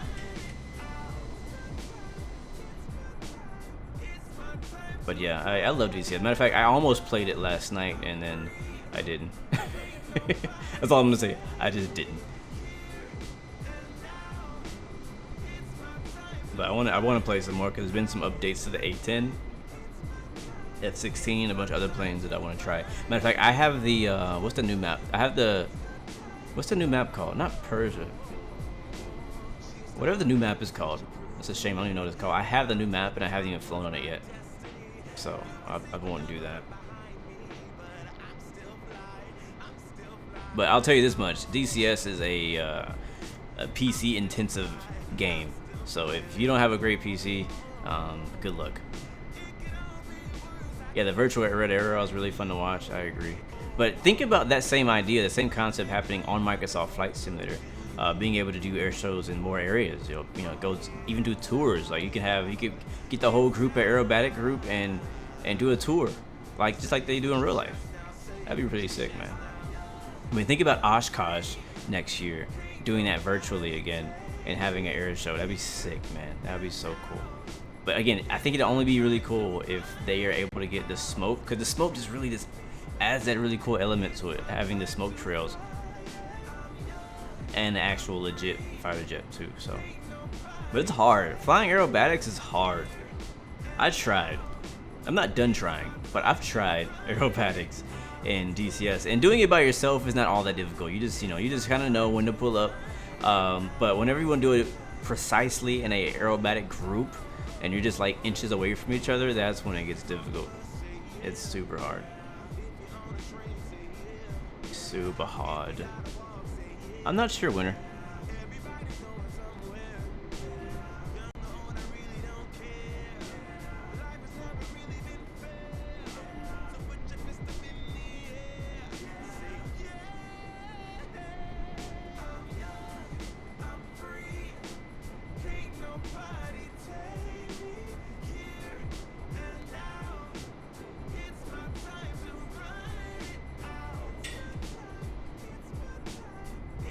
Oh, let me slow the camera down. It's super fast. Have I seen the Viper Wing cockpits with the new DCS F-16? I don't think so. I don't think I've seen that. So I don't even know what you're talking about. Which makes me think, I don't know. I've not seen it. What waypoint is your decel? Let's see. Here's our top of climb coming up about 10 miles. Actually, less than 10 miles.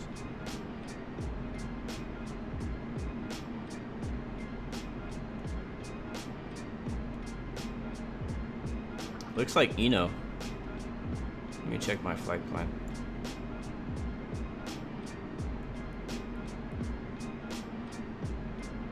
Yeah, it looks like it's gonna be Eno. It's gonna be our top of descent, or somewhere near right before Eno. Maybe between Eno and Speak.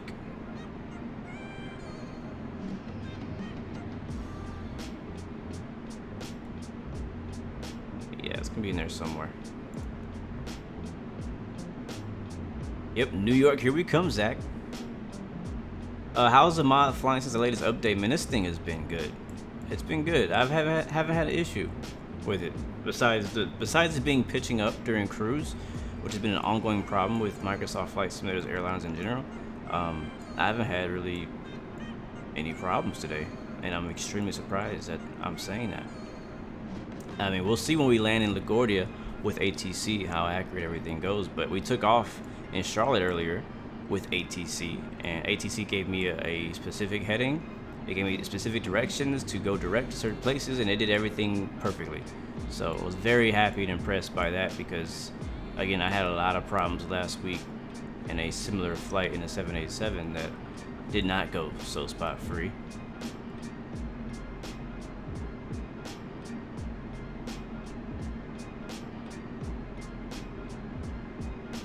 Oh, you tried to draw my face, it didn't turn out so well.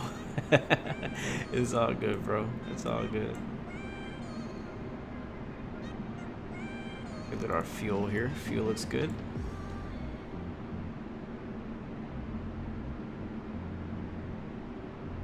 Alright, we are leveling off now. Let's turn the seatbelt signs off. I want to see if it detects it whenever I change it without changing it.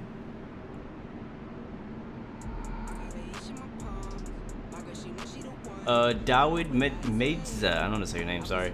How long until we descend? I would say maybe 20 minutes. That's my guess. My calculated guess.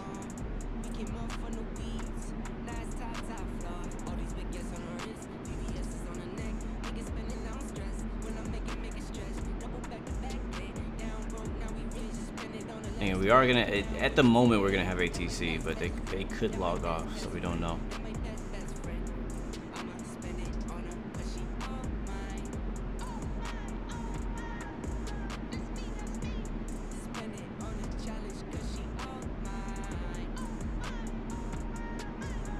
soon as we land, I got to go to the restroom. I do. Since we're cruising and it's kind of slow, it's kind of chilling. The weather's still nice, man. It's still super clear. Look at us flying over some of this water out here. I'm not sure which bay this is. I think we're flying over. Where are we? Donde está? Alright, we're over here. It's working now.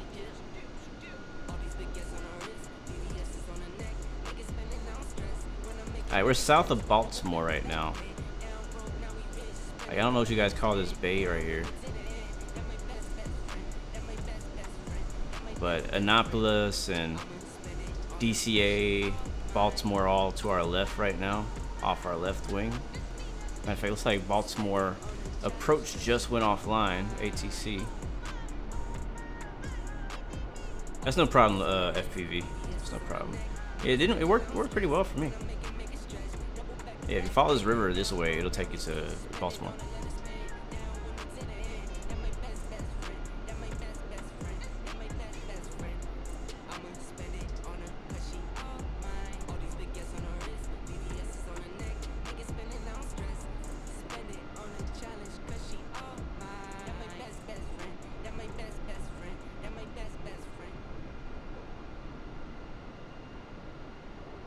You got it. I don't know if they're gonna serve any drinks on this. What's expedite cabin mean? See what we can do. No promises. Oh, seatbelt sign. That's what I was looking for. Yeah, so it doesn't do it automatically. The flight crew has turned off the fasten seatbelt sign. Do some You can now get up and stretches. move What about does the that cabin. mean? However, we ask that He you stretches in his seatbelt fasten streams? when featured in case of unexpected turbulence. That's funny. Chesapeake Bay. Thank you. I knew there was a name for it. I just didn't know what it was called.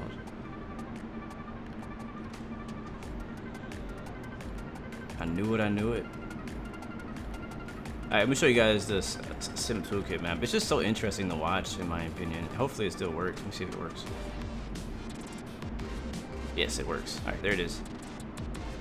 So, we are here. You see, another cool thing is it shows your track, too. So as we took off from LaGuardia, sorry, from Norfolk, it shows our track through our departure phase, flying near Richmond. There's our TOC right here, where it says top of climb. There's PXT, which we flew over, and then over to Chesapeake Bay now. I'm not sure where it's going. This is different than what it's doing. But you can see here, it actually shows you if you have an arrival in your sim brief plan. It actually shows you the altitude restrictions here on the map. So here's at or above 27,000. At or above 24,000, at or above 19,000, at or above 17. We may check our flight, our autopilot, make sure we're still set. It has us taking a bit of a different course in there.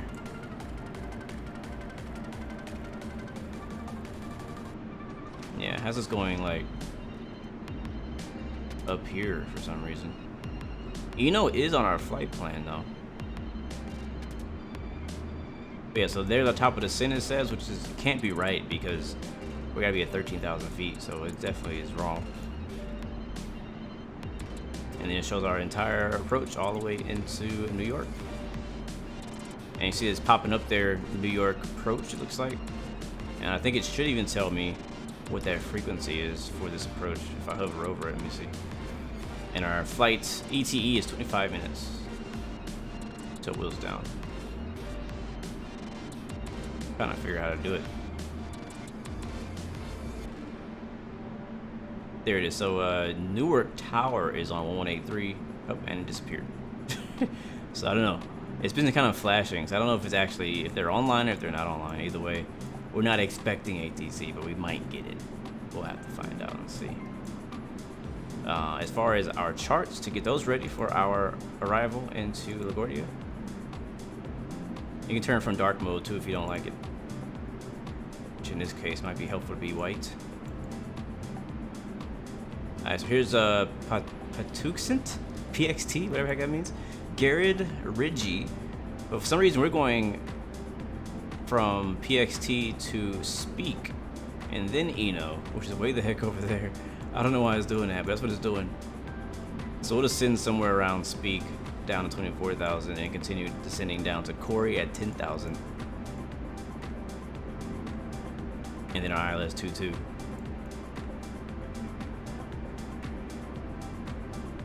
So that's it. That's our arrival.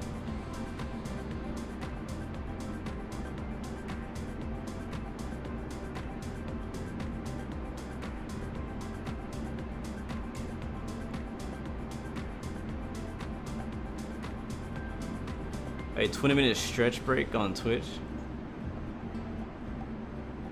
Oh, I got you, Captain Cross. I was like, what? It's like, huh?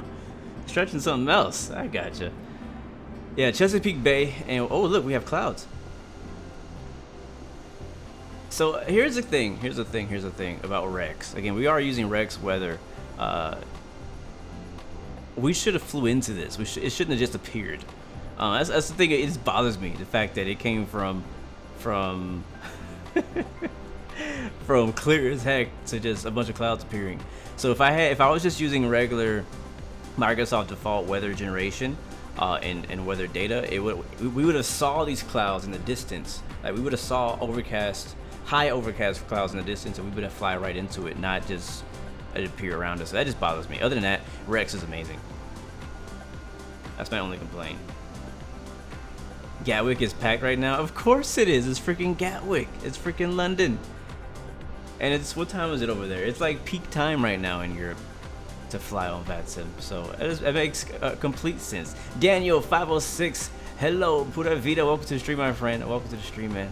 Good to see you. Hola, bienvenido. Welcome back, man. Great to see you. You know what I think it's time for, since we're on our second leg and we're gonna be descending here not too long. I think it's time to do some shout outs, man.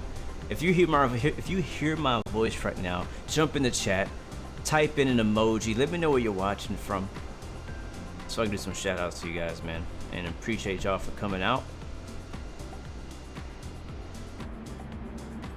It's been a beautiful couple flights so far. Very impressed by how well this plane has been flying. The FlyByWire A320NX has really been showing out, man. Really been showing out. What up, HD? Good to see you, bro. Good to see you, man. Hope you're doing well, man. Always great to hear from you, bro. That's my FS Expo fam right there, HD. Looking. Hopefully, are you gonna make it out to San Diego next year, bro? What do you guys think of FS Expo? You guys gonna try to make it out next year to San Diego? You think it's too soon to try to do events with the COVID stuff? What's your predictions? What do you think, man? I'm going. I'm going for sure. If I gotta wear a mask, I'll wear a mask, but I'm going. I'm definitely going. Look at this beauty.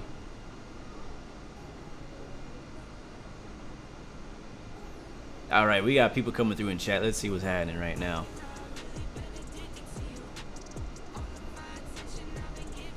Winner you, yes sir. What up, man? From Germany. Shout out to you, man. Thanks for coming by continually. But you're from Lithuania. I remember you always trying to tell me in chat to see if Blue can say Lithuania. I probably still said it wrong. Let's see who else we got here. Captain Cross Country. Thank you, my friend, very much. You don't even have a game yet, but you're still here, so I appreciate you coming out, bro. DJ Malfoofy. Been a busy day, no problem, man. Thanks for coming by, my friend. Daniel Hayden, thank you very much. Dwayne Hercules, watching from Sacramento. What's up, my friend on the West Coast? JD Barry in the Caribbean. What's up, my friend? Good to see you, my man. Sam Loves Aviation, thank you, my friend. Says love the stream. Appreciate that, man, very much. Thank you very, very much. Mahoney, watching from Germany. What up, my dude? Good to see you.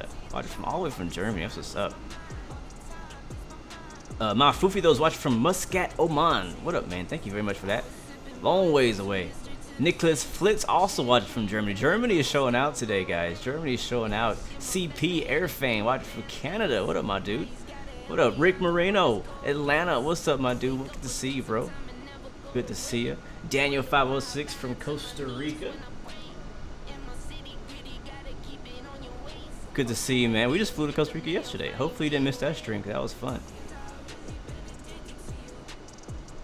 Captain Cross Country watching from online. He has kids. Oh, you're gonna watch FS Expo from online. Gosh, I understand. Ezekiel says COVID will be gone November 3rd. That's what a lot of people are saying. I want to see if it's true. A lot of people are saying COVID's gonna be gone on November 3rd. I wouldn't be surprised. I wouldn't be surprised. We'll have to see. Let's make sure we're not missing our top of descent. I'm gonna go ahead and go and descend down to. I don't even know what we need to go down to.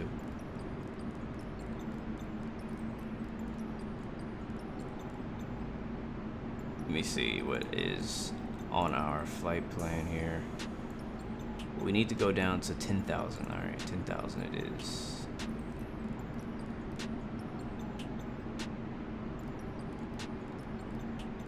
All right, 10,000, and we'll kind of wait and see if the plane will descend itself. If it doesn't, we'll do it manually.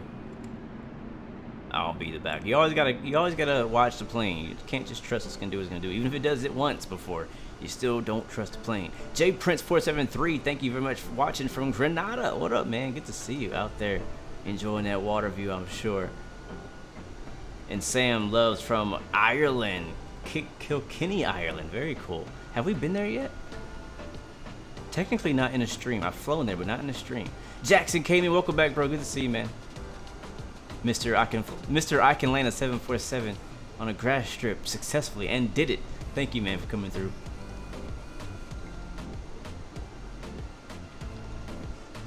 That's dope. Yeah, CP. That Orbit's scenery in London is not too bad. Not too bad at all. Jackson, you're late. You were on a date. Hey, bro, do what you gotta do, man. I think that their date was more important than watching my stream. Hopefully, it went well. Thank you, CP. Appreciate it, man.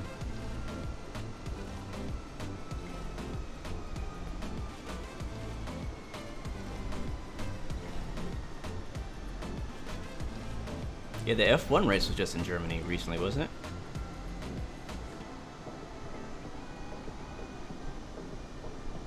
Your homework is a 2011 final exam. That's not surprising.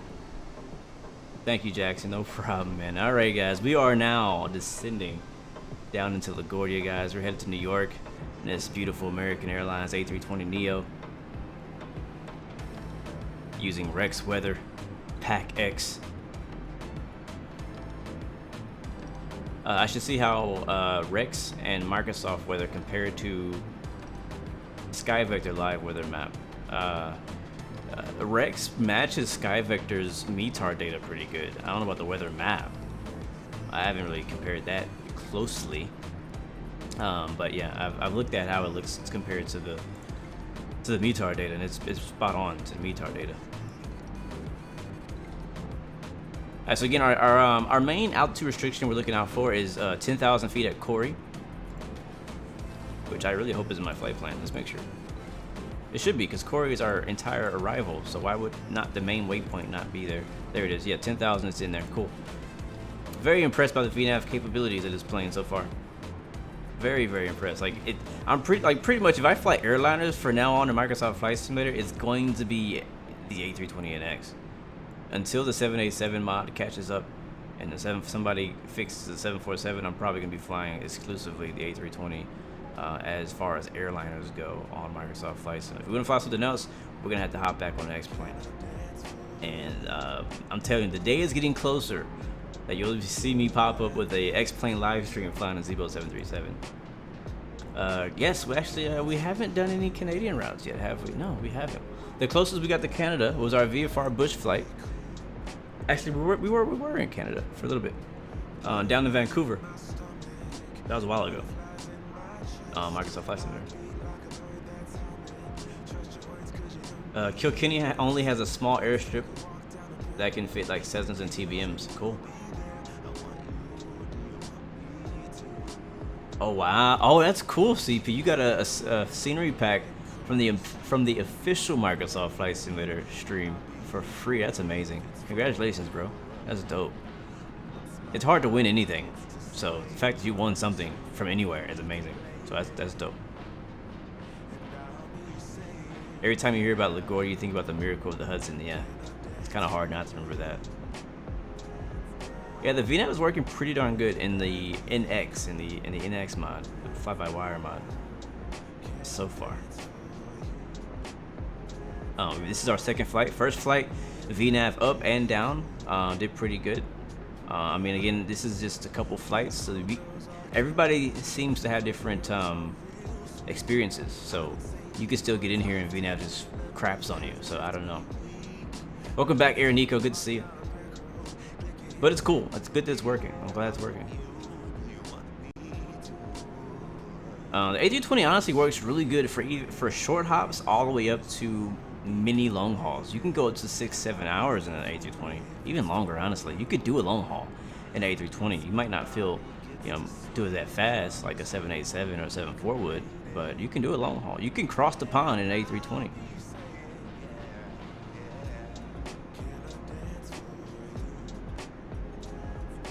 What is my verdict on PACX? Is it worth the buy? Let me find out what the price is.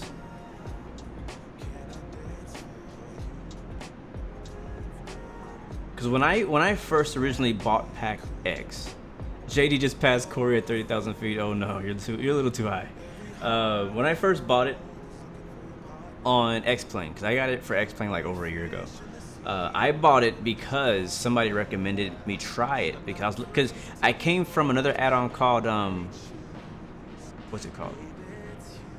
Shoot, it was a virtual airline kind of thing. But I came from something else that stopped being supported, and I was looking for something else. I was really just trying it. It's actually $29.99. I would say if you can get it on sale, get it on sale. I wouldn't pay $30 for it. No, like, no disrespect to TFDI as a developer. I mean, it's their product. They can charge whatever they want to charge for it. But I personally don't think, like, if I had to buy it a second time, knowing what I know now, I wouldn't pay $30 for it. It's $29.99. It's a one-time payment. I think that they should be charging maybe max $19.99. But I would say $15. So that's my personal preference. Not to say that I wouldn't recommend. I mean, it's pretty cool. It's pretty cool. It adds another element to your flight. I'm personally going to be using it very often. You know what I'm saying? But if I had to go and do it all over again, I mean, I could live without it. So it's not a necessity. So that is kind of like my verdict there.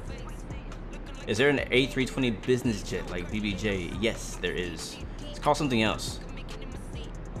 There is liveries though in the livery pack that are like, they have like the Drake private A320 livery, which is pretty funny. They have a bunch of them, so.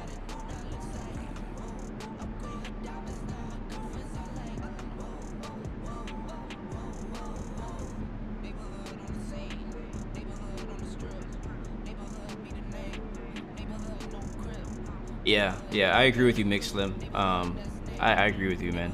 There's nothing else like it. Oh, there is. I think there's one other add-on that does something similar to it. Actually, self-loading cargo does pretty much the exact same thing. It works for Microsoft Flight Simulator right now. There's actually a lot more functionality on self-loading cargo. If you haven't heard of self-loading cargo, just look it up. They're currently trying to update it to be fully compatible with Microsoft Flight Simulator. If I had to choose between PACX and self-loading cargo, I would personally choose self-loading cargo. I don't know how much that cost either, but I believe that was a lot cheaper. But I'm still waiting for things like GSX because you guys are saying that. I think that's included in that. So maybe something else later on down the line could work even better for a better price. But I would definitely say self-loading cargo is better.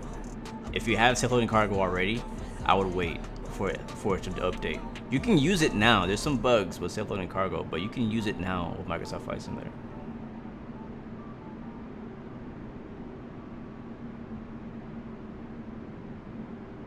But yeah, I agree. Fear Free Flight. The reason I like this so much is because I do miss the cabin sounds of like the Zebo 737 that were so nice. It was so nice throughout the entire flight. Like, it just really feels more complete having like hearing a crew back there talking and taking care of the passengers, stuff like that. That's a whole other dimension of your flight that you're not getting just flying the sim. A dimension that is very prominent in real world aviation. Why can we never get a Gulfstream? Because Gulfstream is being stupid. That's basically why we can't get a Gulfstream. Gulfstream, from what I heard, especially on the X-Plane side of things, there's a lot of developers and people who want to make Gulfstream plane for the simulator, but Gulfstream will not allow them to. Not officially. There is a Gulfstream for X-Plane 11, but it's horrible. It's crappy. It's not good. And the reason why, again, is because Gulfstream is like, they don't want it. They don't want, I don't know why. They're being protective over their data and crap. Which I don't think is right to do in the year of 2020 anymore, because everything's out there. So I don't know. I would love to see a Gulfstream. I would love that plane. I have the Premium Deluxe Edition of Microsoft Flight Simulator. Agreed. The Zebo cabin sounds added a whole nother level of immersion in the Zebo, and I think that's one of my favorite things about it.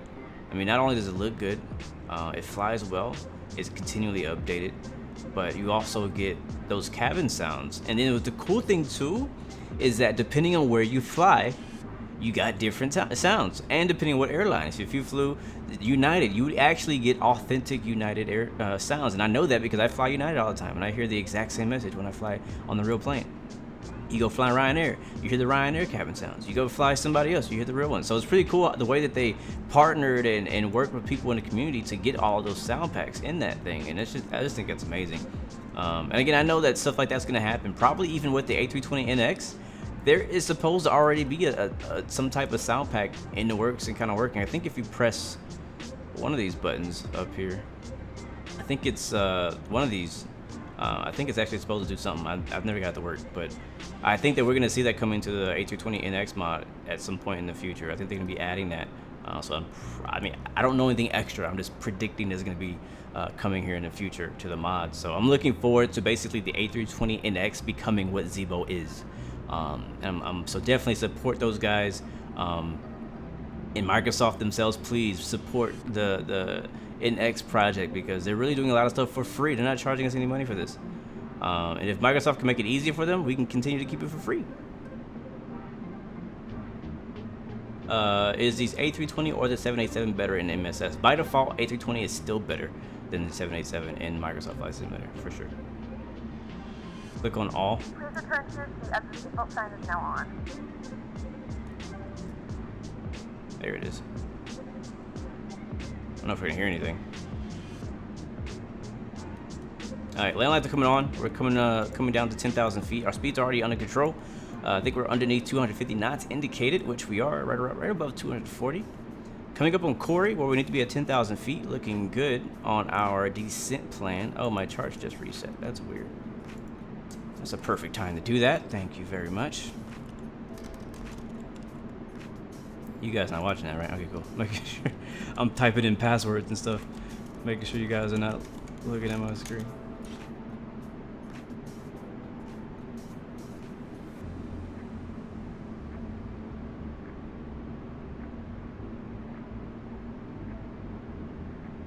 All right, let's take a look at our departure here, guys.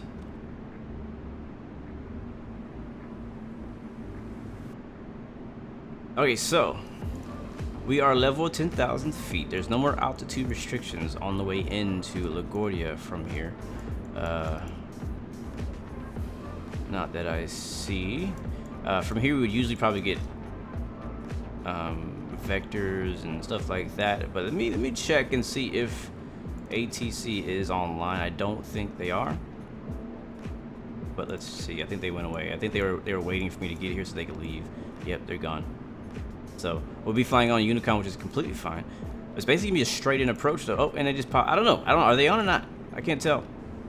It pops up and it pops away. What I'm looking for now is Navigraph ILS 3,000 feet at Yoman.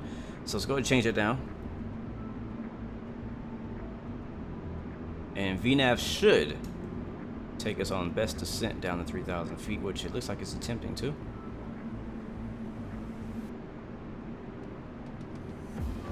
Alright, JD said he's on the ILS for 2 left, 20 miles out. Sounds great, my friend. Alright, we're at 10,000 and descending now for 2,000. I'm going to see if I can connect to what is said to be VATSIM right now, and see if he's on or not, because I don't know if he's on or not. That would be New York approach, most likely. New York approach is on 12855. We have begun our final descent to New York. Flight attendants will be passing through the cabin to collect any trash one final time. Please ensure tray tables are stowed and seats are in the full upright position. Edward Pierre, hello man, welcome to the stream. Sam, you're playing SnowRunner right now. That's cool. I've actually been itching to play that game for a little while. I get these random urges to play different games I haven't played in a while, and I kind of been wanting to play SnowRunner. I just didn't know if I had the time to dedicate to playing it. Still have it installed. Alright, 128.55, that's what it's supposed to be on. If he's on, he'll be on this frequency. I don't know that this thing's actually descending. Alright, here's RBV, Tykes, Minx, Apple. So we're a bit of ways out from when we even need to be down that low.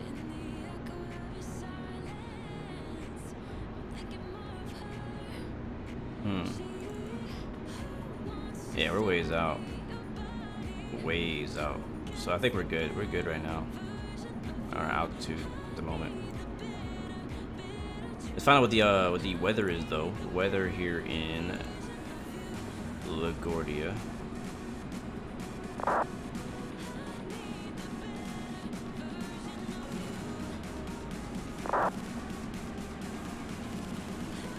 Alright, weather is 220 at 7. 10 mile visibility. Few at 25,000.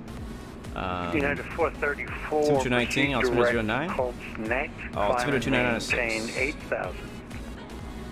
Up to 8,000, direct full connect, United 434.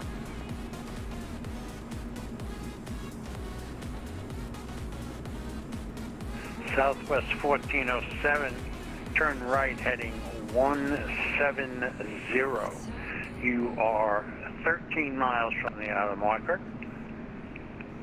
Descend and maintain 3,000 till established on the localizer. Clear for the ILS, runway 22 left approach. Right heading 170, descend and maintain 3,000, descend for the ILS. I expect ILS 22 left approach, Southwest 1407. They're kind of on Tykes, right? Oh, it froze. Oh, it's back. New York approach, American 116, crossing over Tykes at 10,000, inbound for LaGuardia, requesting 22, American 116. American 116, New York approach is only covering Newark at this time, sir. Alright, thank you about that. Have a good day, American 116. It's always so freaking confusing. It's always so confusing every time. It never fails. Every time I find in New York, there's like an approach controller on, and I talk to him, and he's like, "I'm not controlling whatever airport you're flying to." I'm like, "Okay." I'm like, "Okay, how am I supposed to know that?" But okay, cool. He was nice about it. So we'll just continue descending at our own pace. You're leaving. And I'm gonna leave him on for a little while just for some background noise. I personally like to hear the ATC going on in the background, so I'll leave it on just a little bit. But I was ready to copy whatever he's gonna give me.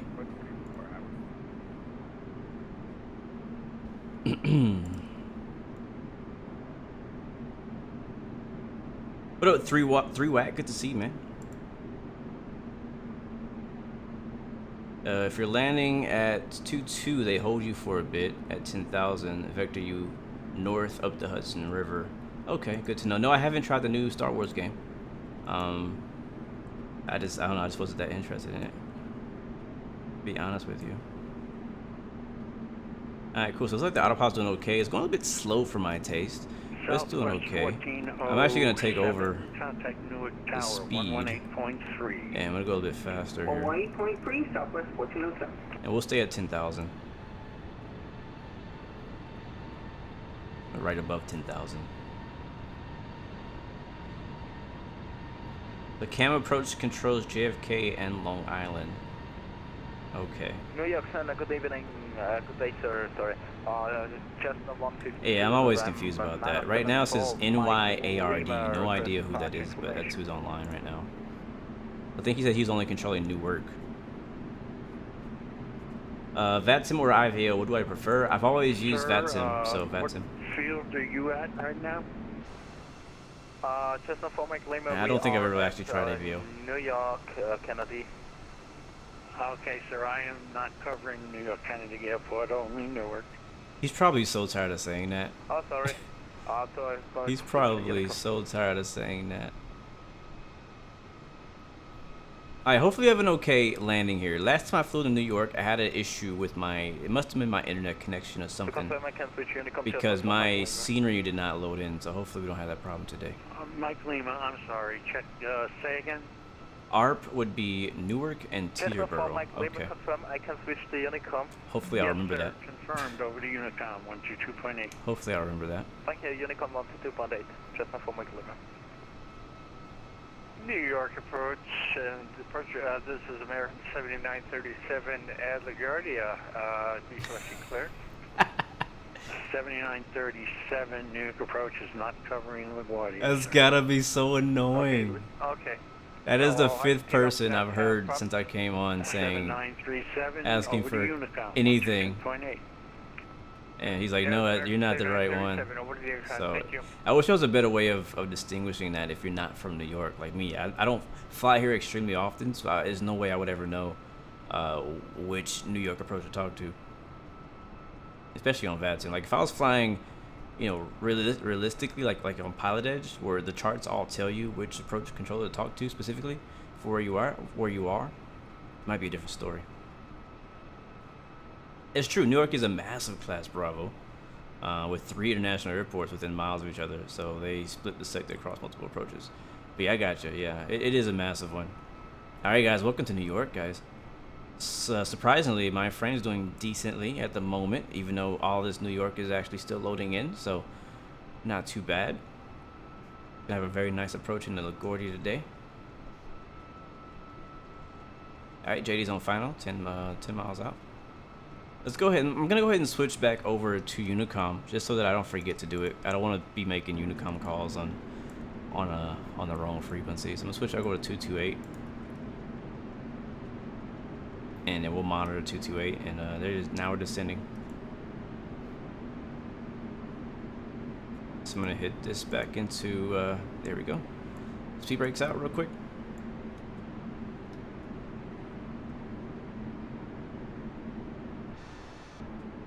Oh, look at those speed brakes.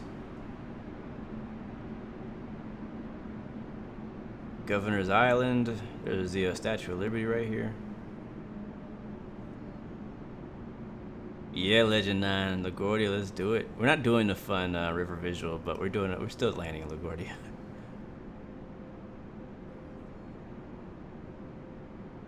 VAT scope helps you know. That's good to know.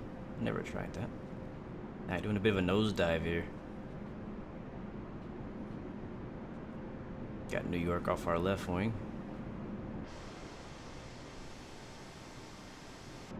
Oops, wrong view.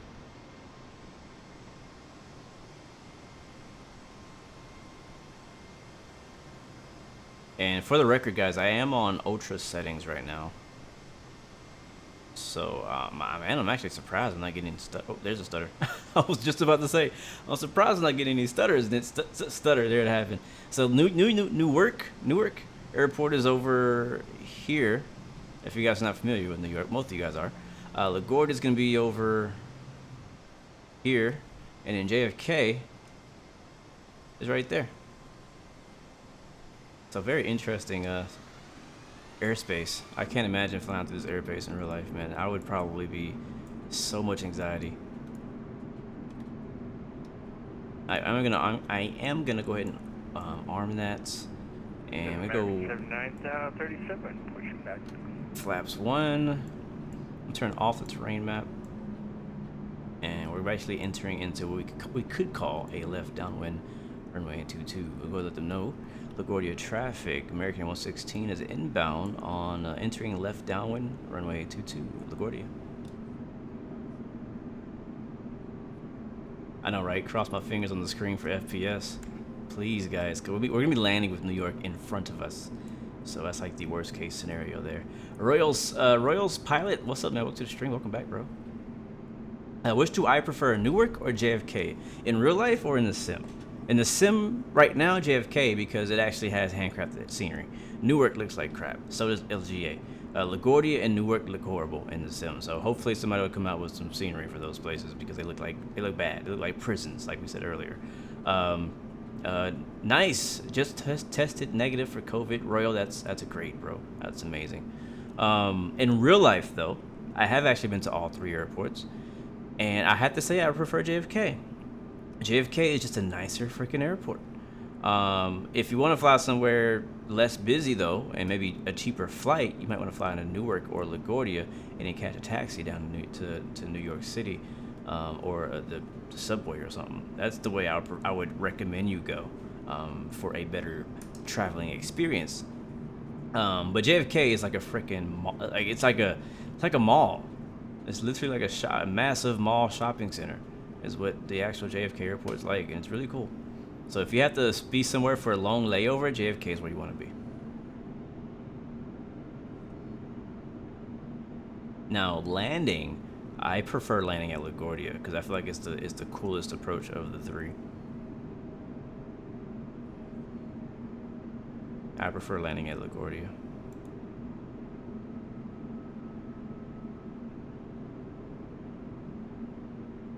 So it seems like we are dropping a few frames here.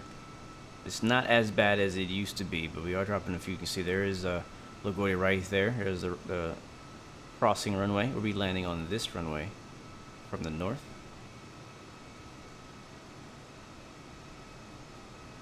LGA is about to get a big update that might change my mind. Oh, what do you know?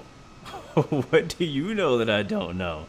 Because, yeah, right now LGA looks horrible. You guys know we're gonna get the USA World update whenever that comes out, and it's gonna be just gonna, I guess, recover the whole United States in some way. It's a pretty big place. I'm not sure how they're gonna do that. So I wonder what kind of handcrafted airports we're gonna get from that. Like, is LGA one of them? Oh, you're talking about IRL. Well, I mean, LaGuardia's not bad now. I know they have a new version of the airport coming up pretty soon. But cool. For me, though, honestly, I'm pretty simple. As long as the airport has restaurants, comfortable seating, and Wi-Fi, I'm pretty happy at any airport because I tend to fly standby. And as a standby passenger, you tend to spend a little bit more time in airports than most people do. In case in case it's a busy day, you can't get on a flight.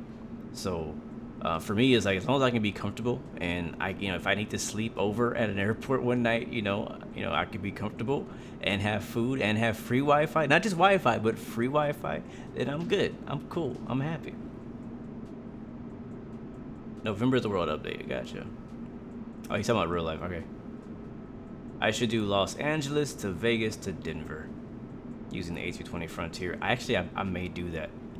Honestly, I may do that. And the reason I say that I may do that is because I was looking at the 50 Frontier liveries that are in the Mega Pack, and I was like, I want to fly these. And Denver is their hometown. LaGuardia traffic, this is American 7937, taxi in Alpha Zulu to runway 31. 31. What side of the runway is that? I think it's the crossing runway he's taking off on. As long as he's not taking off the opposite direction, we should be a-okay.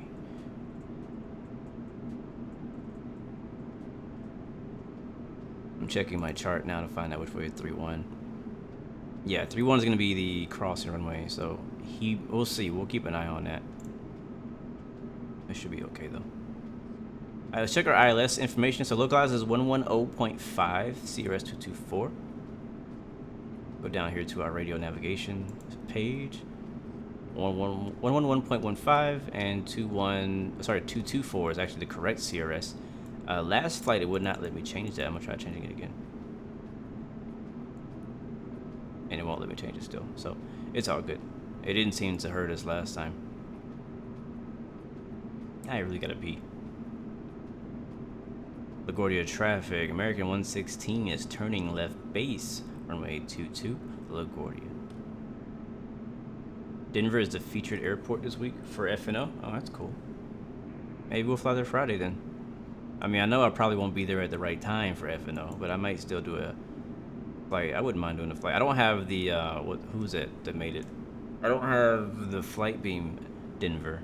I have the regular Denver, which is still pretty darn good. But obviously LAX is a handcrafted airport, so we'll try it. I know it's a massive downwind. We're still on the, we're doing the full approach, so it's pretty far. We're probably a good 10 miles, 15 miles out. Yeah, 15 miles from the airport right now. What is that noise? What was that?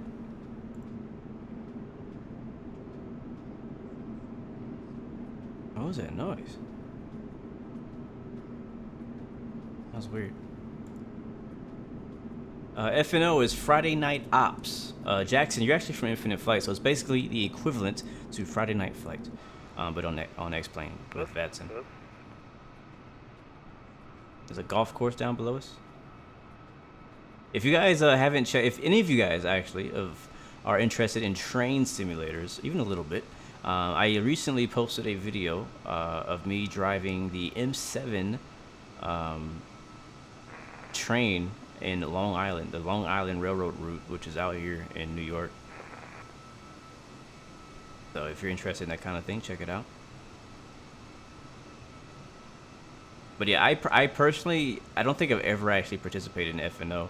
And the reason why, sadly, is because it's the timing. Like, unlike Friday Night Flight on Infinite Flight, Friday Night Flight on Infinite Flight is like an all-day thing. Like, it's like 24 hours that it runs from early Friday to like late Friday. So there's constantly controllers, the events going on for a lot longer period of time. With F&O, from what I understand, I could be incorrect. You guys can let me know if I'm wrong.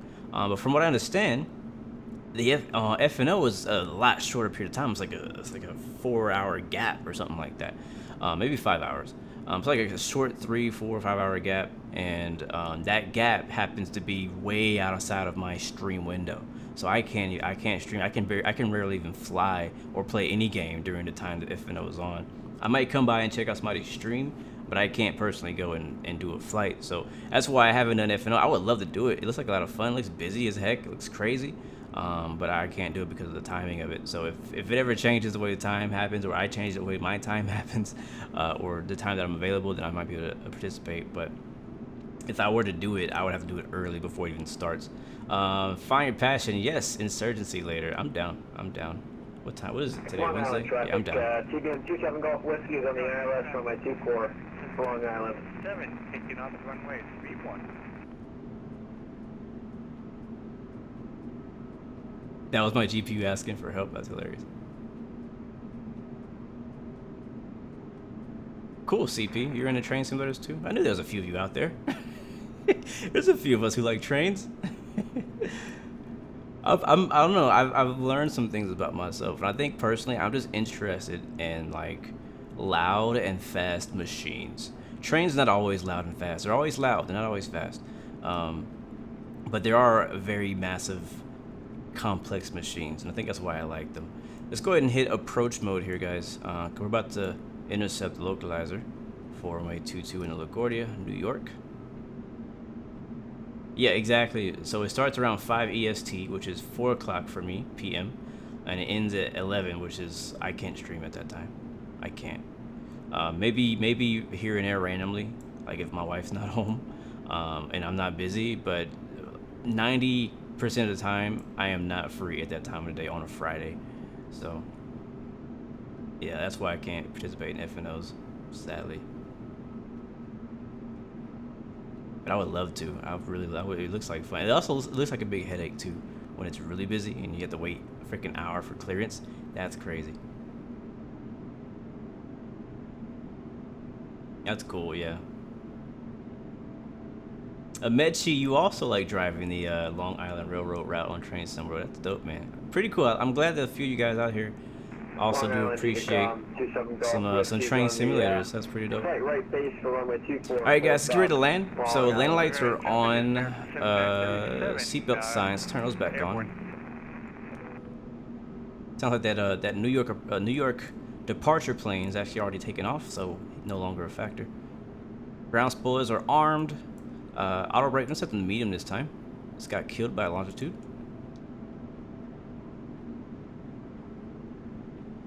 And we are dropping a few frames here, so we're not running as high performance as we were before, but it's still running. Alright, we just locked onto the localizer. We are on a 12-mile final. LaGuardia traffic, American 116 inbound, 12 miles for runway 22, LaGuardia. Have I ever flown into ISP? What airport is that? ISP in New York? Probably. I'm not sure. Yep, Jordan, just in time for the landing. Captain Lee, what's up? And welcome back, man. Do I think that the fly-by-wire Sim A320 will be study level by December? No, definitely not. By December 2021, maybe. By December this year, no, definitely not. But hopefully it eventually does get there. All right, so we're on the localizer, still below the glide slope from what I understand. Let me make sure though that we didn't overfly it. Yeah, we're below it. So we're coming up to Yoman right now. I'm not getting the indicator down here, which is kind of weird. It should be like right around here somewhere, but maybe we're not as close as I thought. We're 10 miles out. We got LaGuardia over here somewhere, and we got New York City right here. This is beautiful though. Definitely beautiful.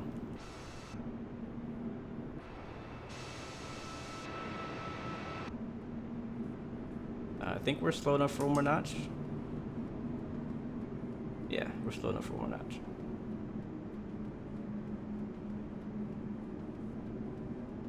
Oh, Long Island. Actually I have flown there before on the sim. Not this one. I haven't flown there in Microsoft, but I have flown there on X-Plane before.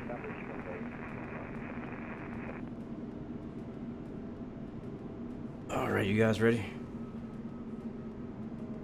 Oh, I see it. It's right here. Have we still not captured that glide slope? We should be on a glide slope by now.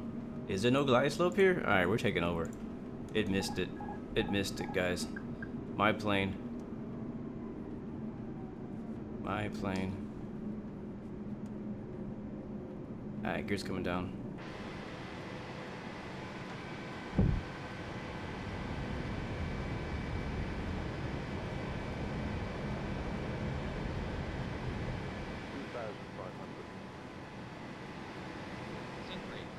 Oh, no, wrong button.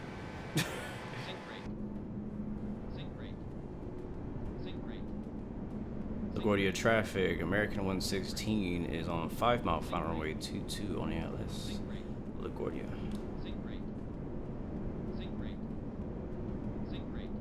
Ah, you shut up. We're fine. Nice clear day out here in LaGuardia. Got some high clouds. Yeah, we were high. I don't know what happened. I don't know. We were at 3,000 that entire little maneuver there, and for whatever reason, it was like, yeah, we're not going to capture a glide slope. It didn't even register a glide slope at all on the approach, so it might be something wrong with the scenery. All right, again, send in your predictions. Wheels are down. Let's get our speed under control here. We have 10 knot. Write down the numbers pretty much.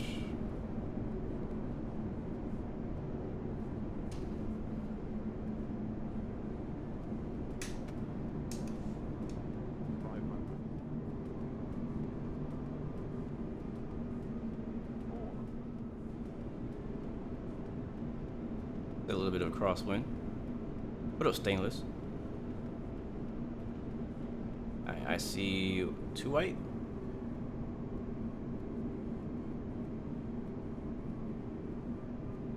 Easy, baby, easy. I love this approach. Look at it, it's so cool. Alright, now we're high. JFK traffic, Virgin 127 heavy. Short final. Alright guys, we're using all the runway today. All the runway. 60, 50, 40, 30, 20. Copy traffic, System 4 Mike Lima, System 160. you have traffic on United 3421, pushing from Standard 105. Alright, reverse is green. Oh my god, there's massive bumps in the runway. What the? What was that crater? Who crashed here? Who freaking crashed here? There's a massive crater in the runway. Alright, well, we made it. Ladies and gentlemen, welcome to New York. The Yeah. local time is 2:30 p.m. and it's currently about 64 degrees Fahrenheit. You can now use your mobile devices. Please remain seated until the aircraft has come to a complete stop and the seatbelt sign is turned off. Remember to use caution when opening the overhead bins as items may have shifted during the flight. If this is your final destination, we thank you for flying with us. If you're making a connection, we encourage you to check your itinerary to ensure a smooth continuation of your journey. Holy crap. What is that in the runway? What are those massive crater line thingies? Well, our original landing came down to 195 when we first touched down, which is acceptable. I'll take that. It was during our landing roll that we hit a few strips of bad data, it seems like, or something on the runway that caused us to go flying out of control. So broken ILS and a broken runway. Yep. So NOTAM, guys. If you ever fly on LaGuardia landing on 22, there's a broken ILS and a broken runway. Departure now, 5 is direction. So just letting you know. Under Captain Lee, this wasn't ready for release. No, sir. Yeah, I thought we were gonna fly all the way to the gate. Could have been worse. Could have been worse. All right, land light. Flaps coming up. You know something else that makes me kind of miss self-loading cargo? If this was self-loading cargo, these passengers would be screaming their nuts off right now after that landing. Freaking DCS craters. Yeah, actually, that's exactly what it would have felt like. DCS craters. All right, as you can see, this airport is very unlegit. There's just. I should send that. We should clip that and send the bug report to Zendesk. Maybe they'll actually fix it. I'm down for that. If somebody's watching on Twitch, please go ahead and clip that for me. I can go back and send that bug over to Microsoft so they can fix it for the next update. The haunted runway, yes sir. All right, we'll park it right here and we'll be done for the day, guys. Thank you so much for joining us today. Welcome to LaGuardia. Temperature 64. Current local time is 3:03. Parking brake set. Whew, all right, man, that was you know, most of the flight went well, you know, but it wouldn't be a BLUGAMES stream if something didn't go wrong. So there you go. I'll take that right at the end. I'm okay with it. I'm not upset at all. Not upset at all. All right, engines turned off. Right next to Virgin America. And I want to get this jetway. And we'll be on our way. You know, you ever notice whenever it's a pilot's final flight in that particular plane, how they're always like the first one off? Get to the front, it's just freaking empty.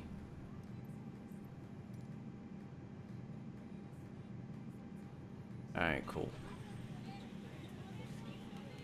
Lane lights coming off. You can hear the passengers now deboarding. Strobe lights coming off. Wing light off. What else? I think that is all, guys. We're done here. Sadly, we can't watch the replay. I really want to watch the replay. We can't. Thank you, Citation, for the escort. Thank you, Virgin, for waiting for us. And thank you, everybody else who flew with us today. Hopefully, you had a good flight. And beware, if you're landing on 22, watch out for those massive crater strips on the runway. I'm also going to call up the other things just for the fun of it.